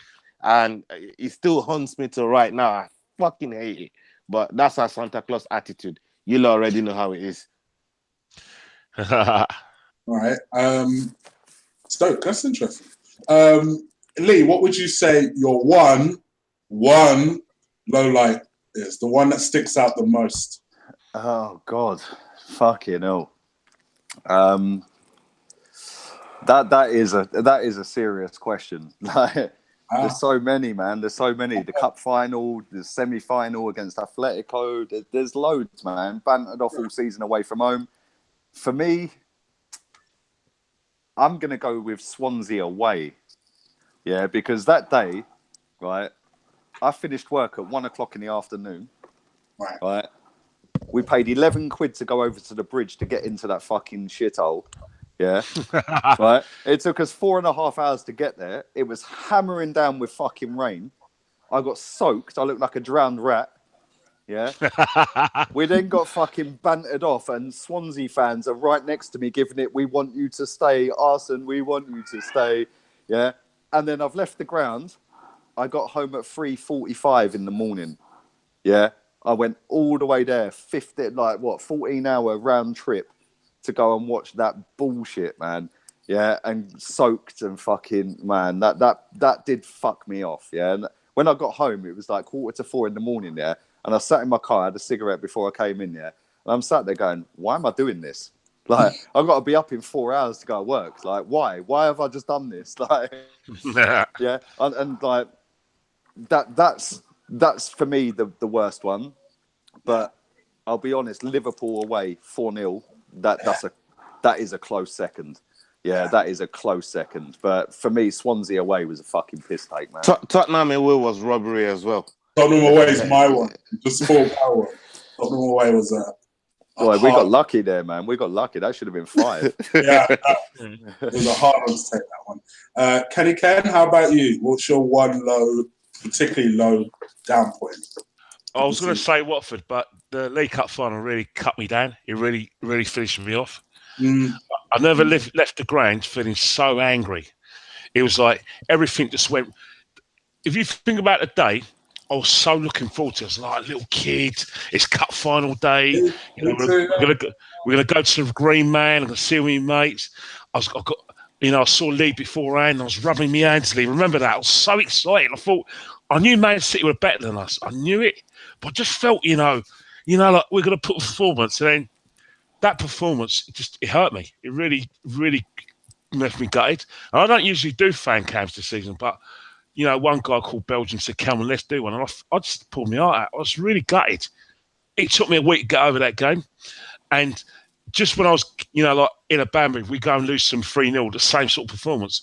But I think the thing that got me was the whole thing went wrong. The fans, leaving early, which was a humiliation. And there was obviously problems in the stands behind me where fans were having altercations. And I looked up, there was more altercations. And one thing that really took, was the icing on the cake was the attitude of the City fans. I felt that some of their behaviour was was quite disgusting. Yeah, they were a piss take, man. They were. I mean, we know you're a great side, right? But show a bit of class when you win, all right? Because let's just get it right? I've got the greatest respect for the things you've achieved and everything, but let's not forget, right? You're funded by a nation, and in 1999, whilst we were losing the title on the last day, you lot were struggling to beat Gillingham, even getting into the second tier of English football. Exactly. All right. So for you guys to show us a lack of class to our Arsenal fans, when we're coming out of that stadium to go around you know, swearing, getting aggressive, and actually being total tits was one of the, was not. I expect that from Spurs fans. Not even Spurs fans would have behaved the way City fans behaved that day. It was an outrage, their behaviour after at Wembley, especially when you've won. You won fair and square, but come on, show a bit of class, for God's sake. No, well said. Okay. So before we kind of wrap things up, so I usually get everybody to kind of grade the season, not between like actual grades, like when school. So let's start off with you, Lee, as you're the most vocal at the moment. How would you have graded Arsenal's season? Do you know what, right? There'll be people out there, ultra positive, yeah, that go, we got to a cup final, we lost a semi-final to a great team, and blah, blah, blah. Not bad for a shit season. Listen, the season's been pony, right? We've lost 18 games. Let that sink in. 18 football matches this season we have lost. Yeah? This is Arsenal Football Club. Would Man United, would Barcelona, Real Madrid, Bayern Munich, Juventus, would they all lose 18 games in the season? No. Barcelona ain't even lost a fucking league game this season. They're about to go unbeaten all season. So, mate, yeah, it was great. We got to the League Cup final. Yes, it was great. We beat Chelsea in the process, but they're 3-1 down Barcelona in the 45th minute. No way. They were 3-1 down against Levante. Levante. It's Cafola playing. 3-1 down scored. Mate, they're 3-1 down. That's their last league game. They're 3-1 down. Don't worry. It's only. I'm sure they're gonna get 3-3, but they're 3-1 down. Yeah, the Messi show, man. He'll turn up. No. It's what's the name? PK's just giving the ball away. The ball's gone through. It's like I said. Yeah, square ball. Oh, what a finish! 3-1. Jesus Christ. They'll come back. They ain't going to lose that unbeaten record. But well, it's the second half anyway, so yeah. But yeah, man, like, you know, we've been bantered off all season away from home. I actually said it, right, and I don't want to sit here and go, I told you so. Yeah, I actually said this to Robbie outside Stoke. Yeah, I said to him, when we lost to Stoke in the first away game of the season, I said, we're going to get bantered off all season away from home because we ain't got a plan B. We play the same way at home, away, whatever, whoever the opposition is, we set up the same way. One long ball will kill us every time. And that's been proven all season. Whether it's Barnet or whether it's Barcelona, one ball over the top, get straight in on goal. So, you know, we've been bantered all season away from home. Obviously, we've put that to bed today with a win. So, like, 3 points out of 24 this year away. Yes, we got to a League Cup final, but let's be honest, it's the same League Cup he couldn't give a toss about for 22 years. Yes. He played the reserves and the kids and all that in it. Yeah, because top four was a trophy. Yeah. Europa League, let's shout out the kids because let's be real, the kids got us out the group. They did. Yeah. They got us out the group. But when it really mattered, when it really, really mattered, it was a no-show in Madrid last week. Yeah. We should have fucking poleaxed them at the Emirates. It should have been out of sight at the Emirates. Probably our best performance of the season, but it was against 10 men. I don't know, man. We finished 6th in the league. We've scored quite a few goals, 79 goals or whatever, but look how many we conceded, man. Look at the embarrassments we've had. Newcastle, Brighton, Bournemouth, Swansea. A draw at home, away to West Brom. Just pick any away game that isn't Huddersfield, basically. Do you know what I mean? Like, I was actually there when we beat Crystal Palace and Everton, which is 2 of our 3 away wins before today. Yeah, I was supposed to go at Burnley and I swerved it. I thought, fuck that, and then we scored in stoppage time penalty. Yeah, but let's be honest, man. This season has been a fucking joke. Yeah, and that shit cuts deep with me. So for me, what are we grading it? What, A, B, C, D, and all that bollocks, or are we going 1 to 10? What, you said all of that, and now you're asking how we graded it. Yeah, but how are we grading it? Are we grading it 0 to 10? Or 0 to... No, Levante 4-1! Oh, my days, Kenny. 4-1, Levante! You are the bearer of... out. You are the bearer of bad news. Oh, shit. Okay. Okay, well, I'm going to grade it 1 to 10 or 0 to 10, yeah, because like that's how I'm doing it. I'm going to give it. I'm going to give our season a 3 out of 10. The only positives for me this season are the fact that we've signed 2 top draw strikers. Yeah, and I do think Lacazette is fucking top draw. I don't care what anyone tells me. The geezer's class. Aubameyang's fucking world class. Yeah. The other positives are the fact that the kids got us out the Europa League. Maitland-Niles bursting through onto the scene. Yeah. So, you know, fucking that's about it, really. And the fact that we've potted the manager. Other than that, it's been shit. And we've been going through the motions. So 3 out of 10. Okay. Ola, how would you grade the season and why? And like Lee, what would your one highlight be? Because he mentioned this highlight just now, the fact that youngsters are coming. Yeah. There's hope, I should say, of the season. I mean, bringing Maitland as Mainsley, that's it. Mainsley, as Tom Canton calls it. You know, bringing Mainsley onto the scene. That was a very, very it's been refreshing to see a young player burst out of the scene and basically, for me, he outdid a lot of the senior players in all the various positions they played in, and you know, I hope he gets a chance with the new manager. I think, you know, with all the recent games that he's played in, he's definitely given a full account of himself and made himself known to whoever's coming in, to let them know that, look, you know, I'm here to compete with these big guys now. And the way he makes his recovery run looks so effortless. I mean, he's putting Bellerin to shame.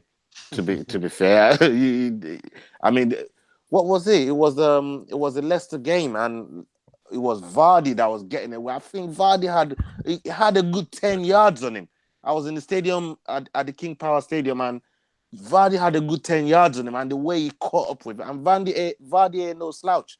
Vardy can run. He's a fast athlete, and the way Maitland-Niles caught up with him, I thought was fantastic. So. He's been one of the bright lights of the season for me. Signing Aubameyang was, you know, as Lee said earlier on, that's probably one of the best news that we could have got in January, because we never do nothing in January. I mean, the last time we did something in January was it Mesut Ozil? Something big, you know, that. Like the last January one, I can't even remember, man. We signed Ozil in the summer, but the last January one, I can't even remember the last time we did. We don't do nothing in January. So to get January's a transfer window he's wanted abolished for years, mate. And you know, he's never done anything in January. So to bring a striker of this caliber in the January window, when, to be fair, deep down, a lot of us was thinking, Wenger's going to string this out to the last day, and then they're going to come out with some shitty excuse that it never happened. And for some mad reason, Aubameyang rocks up at the London Colney, and we're off. I still, you know, even all the bad games we scored, this guy's still scoring goals. He's a goal machine, and I still pinch myself. Like, I play this guy on FIFA, and have we really got this guy playing for us? And I'm so excited for next season. It's unreal. The highlight for me was when he asked me for a selfie with him. Do you know what I mean? Yeah, you lucky fucker. It was like, I watch all your videos. Can I have a selfie, please? You know. So yeah, that's been a real highlight, and you know, grading the season. I mean, yeah, we signed Aubameyang, Maitland-Niles. You know, some of the youngins has been given a chance. So I'd go 2, because losing 18 games in the way that we did, and I mean, we lost a lot of games home and away as well, like especially the United one. That pissed me. That is unforgivable. It's unforgivable, man. You can't be giving 6 points away to Liverpool. No, Liverpool got 4 points to Manchester United. I think it's scandalous in a season when you meant to be getting yourself back into contention. And I'd say 2, and I struggle to give that 2. I really struggle to give that 2, but yeah, they can have a 2 on 2 out of 10 on the whole season. Let's hope we have a much better season than we did this season. Okay, and Can, what would you grade this season? You know what? It's been a disaster from start to finish. We all mentioned the Stoke game, and I think that's when the season was over. But also, we made a complete and utter cock-up of the Alexis Sanchez affair. That derailed their season and actually shaped where we're going to finish this season. What happened is that it should have been sold. Regardless of whether he's a good player or not, we should have been sold in July, and we would have probably had time to actually get a new style of play. Well, this last minute probably wouldn't have happened, but we would have got, like I said, maybe got the players we could have needed to replace Alexis Sanchez. What we did is that we bottled it, kept him on, and until January, we basically wasted their season. Even though, like I said, Alexis Sanchez had the odd good game here and there, it completely derailed our season. Away from home, we were absolutely embarrassment. I was at loads of the away games, which we lost. Watford away hurt me badly. League Cup final was a disaster.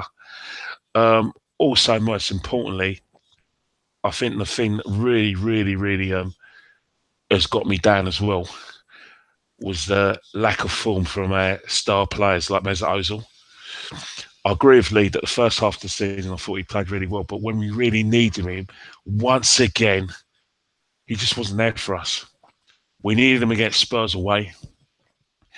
He weren't there. League Cup final, he wasn't there. Atletico away, he just wasn't there. And I think that's one of the things that was really like a kick in the balls with a cement foot. I mean, in terms of Mesut Ozil, we have a lot of excuses. Oh, he'd be better if he had pace around him. He had better players. For God's sake, you had Lacazette. You had a basically a fox in the box, and you still didn't perform the way you should be with a player of your level. You had pace and Aubameyang around you, and you still didn't do it. So when are you going to start proving that you're world class? You've got world class ability, Mesut. De Bruyne and Eriksen not in your class, son. They're not even fit to lace your boots. For the love of God, they're outstripping you. Isn't he embarrassed? Does it piss him off? Even Eriksen, mate. Even Eriksen smashes him. Even at Wembley, the North London derby, it was watched by everyone around the world, and he outdid you there. De Bruyne made you look a right idiot in the League Cup final, and you're not bothered. For God's sake, man. You've been here 5 years and you're still flattered to deceive. Come on. It gets me down. It really gets me down how a player of that ability cannot grasp is not being discussed as a Ballon d'Or contender. His ability is frightening. The guy has got so much ability. I've never seen such ability in my life. And yet, this is happening. It's on that basis, and on what I've seen, that I've got to give it an F. It's a season F because we didn't get in the top 4. We didn't challenge for the title. We've only won 3 away games out of 19. I'm sorry, it's been a disaster from start to finish. Yeah, and to be honest, Asra Ahmed on this point about Ozil has said in the chat room, is he the only one that wouldn't be too bothered? I was just gonna say, Chi, because go on. Sorry, I was just gonna say, through all of these things that you were saying about Mesut Ozil as well, there's one other player that we can't excuse or let him off the hook, and that's Koscielny for me. I think he's been less than bang average this season, and I know he tries to. People have tried to hide him behind the Achilles injury that he's got. Well, he was playing one game a week, 2 games a week at most, the whole of the season, the entirety of the season. And some of the defensive errors that I made this season, they've been catastrophic. I know. Ola, stop. I don't know what you're going on about, mate. He's world class according to our fan base. Yeah, and this is what makes me laugh, right? Koscielny's world class, right?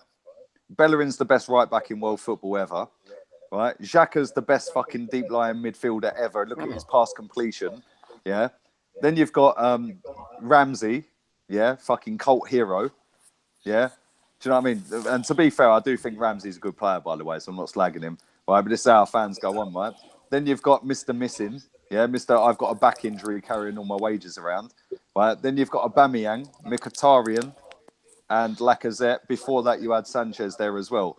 And people make excuse after excuse after excuse for Mesut, yeah? Like Kenny said, oh yeah, but look, he's got fucking Giroud and Walcott missing chances. Okay, cool. Now it's, oh yeah, but he needs the players behind him to be better. Well, sorry, he don't do any fucking defensive work, so why does he need the players behind him? He gets enough of the ball. He's got Lacazette, he's got Mkhitaryan, he's got Aubameyang. Yeah? Listen, the quicker we realise that these players aren't as good as we lulled them up to be, yeah, the quicker Arsenal Football Club move forward and start challenging again. Koscielny has never been world class. I've said it for years. He's a very good centre back, yeah, but he's always got a world class fuck up in him, and he has had since that fucking cup final against Birmingham City. 100%. Yeah? And that was 7 years ago. He's given away the most penalties in Premier League history. Do you know what I'm saying? The Premier League's been going, 24, 25 years now? Most penalties given away in Premier League history. That tells me he dives in because he's rash and he don't read the game properly. Yeah? Then you look at our right back. He's more interested in fucking being Zoolander and modelling than he is fucking being a right back. But then when he plays properly, like he did at Atletico at home, it's like, rah, where the fuck have you been for 2 years? Yeah? He was brilliant. He was man of the match that night. Yeah? But then Atletico away, same old shit. And I just look at our team. Jack Wilshere's another one. I love Jack with all my heart, yeah? The guy's fucking proper Arsenal, yeah? Right? And he loves the club, yeah? But at the same time, he has been fucking dog shit since January, yeah? He has, let's be real. He's been shit since January, right? And the quicker all of our fans, same with Mavropanos now, yeah? Mavropanos plays one good game against Man United, he's held the next fucking Franco Baresi. Yeah, come on, seriously. Yeah, he then gets sent off at Leicester when he had a proper striker up against him. Oh yeah, don't leave out Iwobi in this. He's as guilty as sin as well. Iwobi for me, yeah, he's as has guilty got all as sin. the talent in the world. Yeah, he's a very good footballer. Yeah, but he's too fucking comfortable. Yeah, way too comfortable, and that is Arsenal's problem under Arsene Wenger for the last 10 to 12 years. We've got way too many footballers that have been lauded as legends and fucking great footballers that are all on top dollar money without actually producing top dollar goods, yeah? So I'm hoping that the next man, whether that be fucking Arteta, Allegri, Ancelotti, whoever it is, I hope the next man comes in, makes Bellerin decide it's either fucking Instagram or fucking football, makes Mesut Ozil decide, do you want to actually be a fucking top footballer or do you want to fuck off, mate, yeah? Right? And makes fucking Koscielny, listen, just cut ties. Mustafi, cut ties. Iwobi, sit the geezer down and tell him straight, yeah? You have got all the ability in the world. You're at one of the biggest football clubs in the world. If you actually want to make it and be a fucking top footballer, fuck your ex-missus because he's still fucking hung up on her. Yeah, let's be real, right? Fuck her, fuck your boys, fuck all this Snapchat bullshit and start actually producing the goods like he did when he burst on the scene, yeah? Right? And for me, players like Granit Xhaka, Mustafi, they need to leave, man. Get rid. Mustafi's going to hell. Gone, right? And hellfire. Listen, Xhaka could be a good footballer, just not in the Premier League. It's too quick for him. Yeah, that's why he looked good in Germany, because you get time and space. He'd go to La Liga and he'd look brilliant. Italy, he'd look brilliant. Premier League's too quick for him. It passes him by way too easily. Only if they got Jehovah's Witnesses over there, brethren. I don't. All of this bullshit, though, has got to be nipped in the bud from day one from the next manager, because we can't go into next season with this squad as it is now, with the same players, and maybe add in one or two. We can't, because they ain't good enough. Yeah, so the new manager needs to come in and make some tough decisions. And listen, Hector Bellerin's a good footballer. We know that when he's on it. He ain't been on it for 2 years because he don't give a fuck about football. He cares about fashion. Yeah, 100%. It won't. He does though. Let's be real. I agree. 100%. He said it before. Agree with you. Yeah, he ain't interested in football. He just likes the money that comes with football. His passion is fashion. I'm a poet. I didn't know it. But I ain't going to go on a rant. Like, that's the end of that. Do you know what I mean? Let's hope the next manager susses what we've seen for years. Yeah, and I agree with that. And hopefully that answers Jordan Henry's question. Sorry, guys, I haven't been able to get on the questions. The show has been jam-packed, as I should have known it would be. So, Mr. DJ, I've seen the amount of questions you've sent. I will do a Mr. DJ is a good guy, man. Sam Spade's a great guy. We actually met him. We met Sam Spade. He watches all our pods, don't he? Yeah. And we met him. Good guy. Another good guy. Yeah. I know you watched his Sam. It was nice to meet you at the Atletico game. Yeah, Atletico home game. I see this guy come up to me, and he was walking up to me like he wanted to smack me in the mouth. Yeah, and I was thinking, like, who the fuck's this guy, right? Like, quite a stocky guy, bald head. I was like, rah, this geezer looks like he wants it, yeah? And he goes, Sam Spade, pleased to meet you. I was like, oh my God. Yeah, nice guy, man. Really nice bloke. Big up Sam Spade, man. Good. Always retweet my stuff, so good. A lot. But thank you guys for coming on. I appreciate it, giving your Sunday night up for this. Let's just tell the people where they can find you. Kenny Ken, let people know where they can find you. I'm on Twitter, Kenny Ken 1972. Yeah. And of course, yeah. That's pretty much it. Kenny's not got Instagram. Kenny ain't got Instagram. I was expecting like Instagram, Facebook. Okay, cool. Yeah. Okay. Lee, before I come on to you, literally, Al Forever Gooners asked you to accept his request to follow or something like that. What's his Twitter, man? Highbury Arsenal AFC style. Oh yeah, cool. You're gonna have to vet everybody before. He's got to vet people before. Listen, if you ain't accepted, you ain't special. You get me? Do you know what I mean? only the chosen few get in.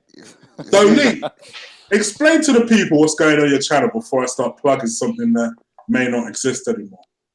Right, I'll keep it short and sweet because I'm sure these guys want to get off as well. My battery's on its last legs. Yeah, so basically, I tried signing into my YouTube channel. I actually texted a friend of mine to sign into my YouTube channel about a month or so ago, yeah, from his house. I said, sign in. He's got a MacBook. I said, listen, download like all these video titles I've given you, download them all, and then WhatsApp them to me, yeah? So he was like, yeah, cool. So he signed in, or tried to sign in with my email and my password, and it said your password was changed 7 months ago. So I was like, well, yeah, that's because I fucking changed it 7 months ago. He goes, yeah, ain't let me in. I was like, nah, you're chatting rubbish, man. So I signed out my end, and I've signed in with the password and the email that he can't sign in on, right? I then changed my password. I gave him the new password, and it said your password was changed less than an hour ago. Yeah, so I'm like, what the fuck? Yeah, right? It's then signed me out of the YouTube app, AdSense app, Google Hangouts app, Creator Studio app, Gmail app for my emails on my iPhone, yeah? So I'm like, okay, and it won't let me sign in. It keeps saying your password was changed less than an hour ago, blah, blah, blah, right? But it let me sign in on a Google browser on my iPhone. So I was like, fuck it, I'll do all my videos off of that, then I can upload them off of that. That's cool. All right, well, anyway, the other after the Burnley game, Sunday night into early hours of Monday morning, I'm sat there going through all the comments from the video, and I'm replying to all the people. Yeah, next thing, my battery died. I thought, no drama, I'll plug it in. So I plugged it in. It signed me out on all the web browser from every single one of them things, AdSense, Google, all that, yeah? Oh, no. When I went to sign in, it said your password was changed 29 days ago. So I'm like, what the fuck? I've got iPhone X, it's Face ID, it's going to sign me in, yeah? Right? I then went to recovery options. It never sends the backup, the code to the backup email. It never sends the code to the backup phone number. Then when I tried to send it to an email I can check now, I put the backup email in, it sends the code. It then asked me for the date I had set up Gmail email address. How the fuck am I supposed to know that? it then says, sorry, we can't verify you. Yeah, so I can't sign into my emails. I can't sign into YouTube. I can't sign into Google Hangouts, hence why I'm on this account. Yeah, which is my backup account. Yeah. So yeah, to-ing and fro-ing all week with some fucking idiot on a Google forum. Yeah, who's now escalated it a higher level, phoning up Google themselves, and they're going, oh, well, there's nothing we can do. So it looks like a year of hard graft, building up over 11,000 subscribers, could all be lost. But I'm clinging on to the fact that I've escalated it to a specialist, 1,000-word essay, yeah, and put in my email, my backup email, and like, you know, that's the end of that. So 2 to 5 working days from Friday last week, I should find out, or this week, sorry, 2 days ago, 2 to 5 working days, I should find out whether I get the account back. If I don't, my YouTube channel is dead and buried. Shit. So do I promote it on here now or what? So this is the thing, yeah, like... Oh, you might be going. The internet might be going, mate, if you can hear me. Yeah. So, yeah, that fucking fuming. I couldn't Huddersfield preview or Huddersfield review. Hello, can you hear me? Yeah, we can hear you. You kind of fading in and out.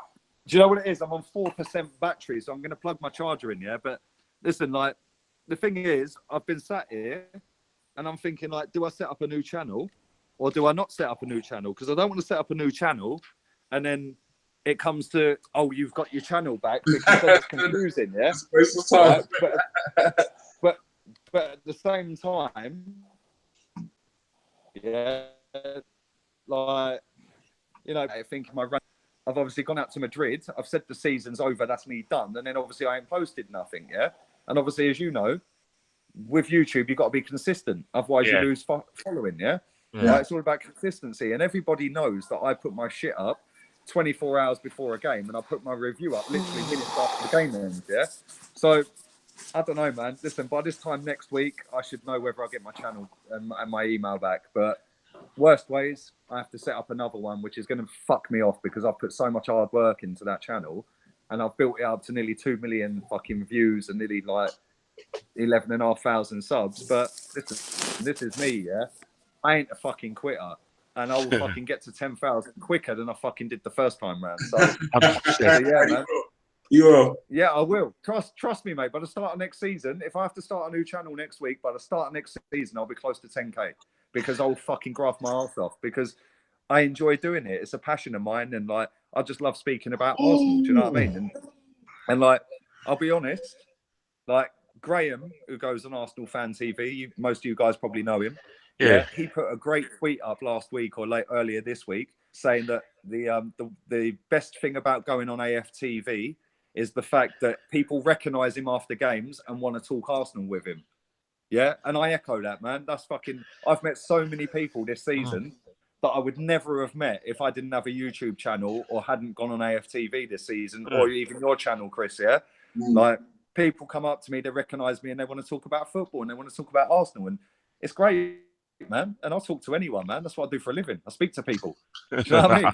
So yeah, man. But yeah, so if you want to plug... No, fuck it. Don't plug it for now, man. We'll leave it. But anyway, you can follow. Go follow him on his Twitter handle, which Kenny and Lee's Twitter handle are in the description below right now. So follow my Instagram though, Lee Gunner82, and his Instagram is also in this description below. Which is why I did that. And Ola, lastly, if you want to let the people know where they can find you. You can find me on Twitter, Black Scorpion Free. It'll be in the description below because I'm sure Chig is a gentleman. Is going to pop it in there. I don't even know if Chig is a gentleman. You're a gentleman, Bridget. You're a gentleman. Chig is a gentleman. It's going to pop it in the description. You can find it out there. And yeah, just follow, man, and I will follow you back. And it's Capitalscorpionz Tv because it's useless at plugging that. I'll put that in. We need to start uploading again, man. Yeah, man. Yeah, man. Yo, listen, Chig, you know, don't give me that excuse. Don't give me when my just go and give him a follow. When my ticket comes through the door, right? for me doing 100 mile an hour today, but I'm sending it to you, Bridget. Ola, listen, right? When I was sat on a fucking beach in Mallorca last year, I told the family, sorry, I got to fuck off for half an hour. I got to do a preview for so-and-so game. Yeah. You got to put the work in, bro. Trust me, it's worth it, man. Yeah, man. And I know racing down the A43 or 45 or whatever, 100 mile an hour. Yeah, I know that you put that shift in to get on the podcast, man. You can do that for your channel as well, mate. Yeah. And you know we've all got your back. Do you know what I mean? Of course. I know that 100%, man. Next season, man. Start next season, getting back on the saddle. You see me? Return of the Mac. Quickly, also just to shout out Amanda again, and also you can go and subscribe to Highbury Hills, which is podcast. It's on YouTube as well. So go and give her a search and just tell her that you got there from here. She'll appreciate that. And her and the girl should be doing a review, which even I'm going to listen to that one. So I'm going to download that one as soon as I'm off this. So go and give her a follow. And also thank you to everyone that's...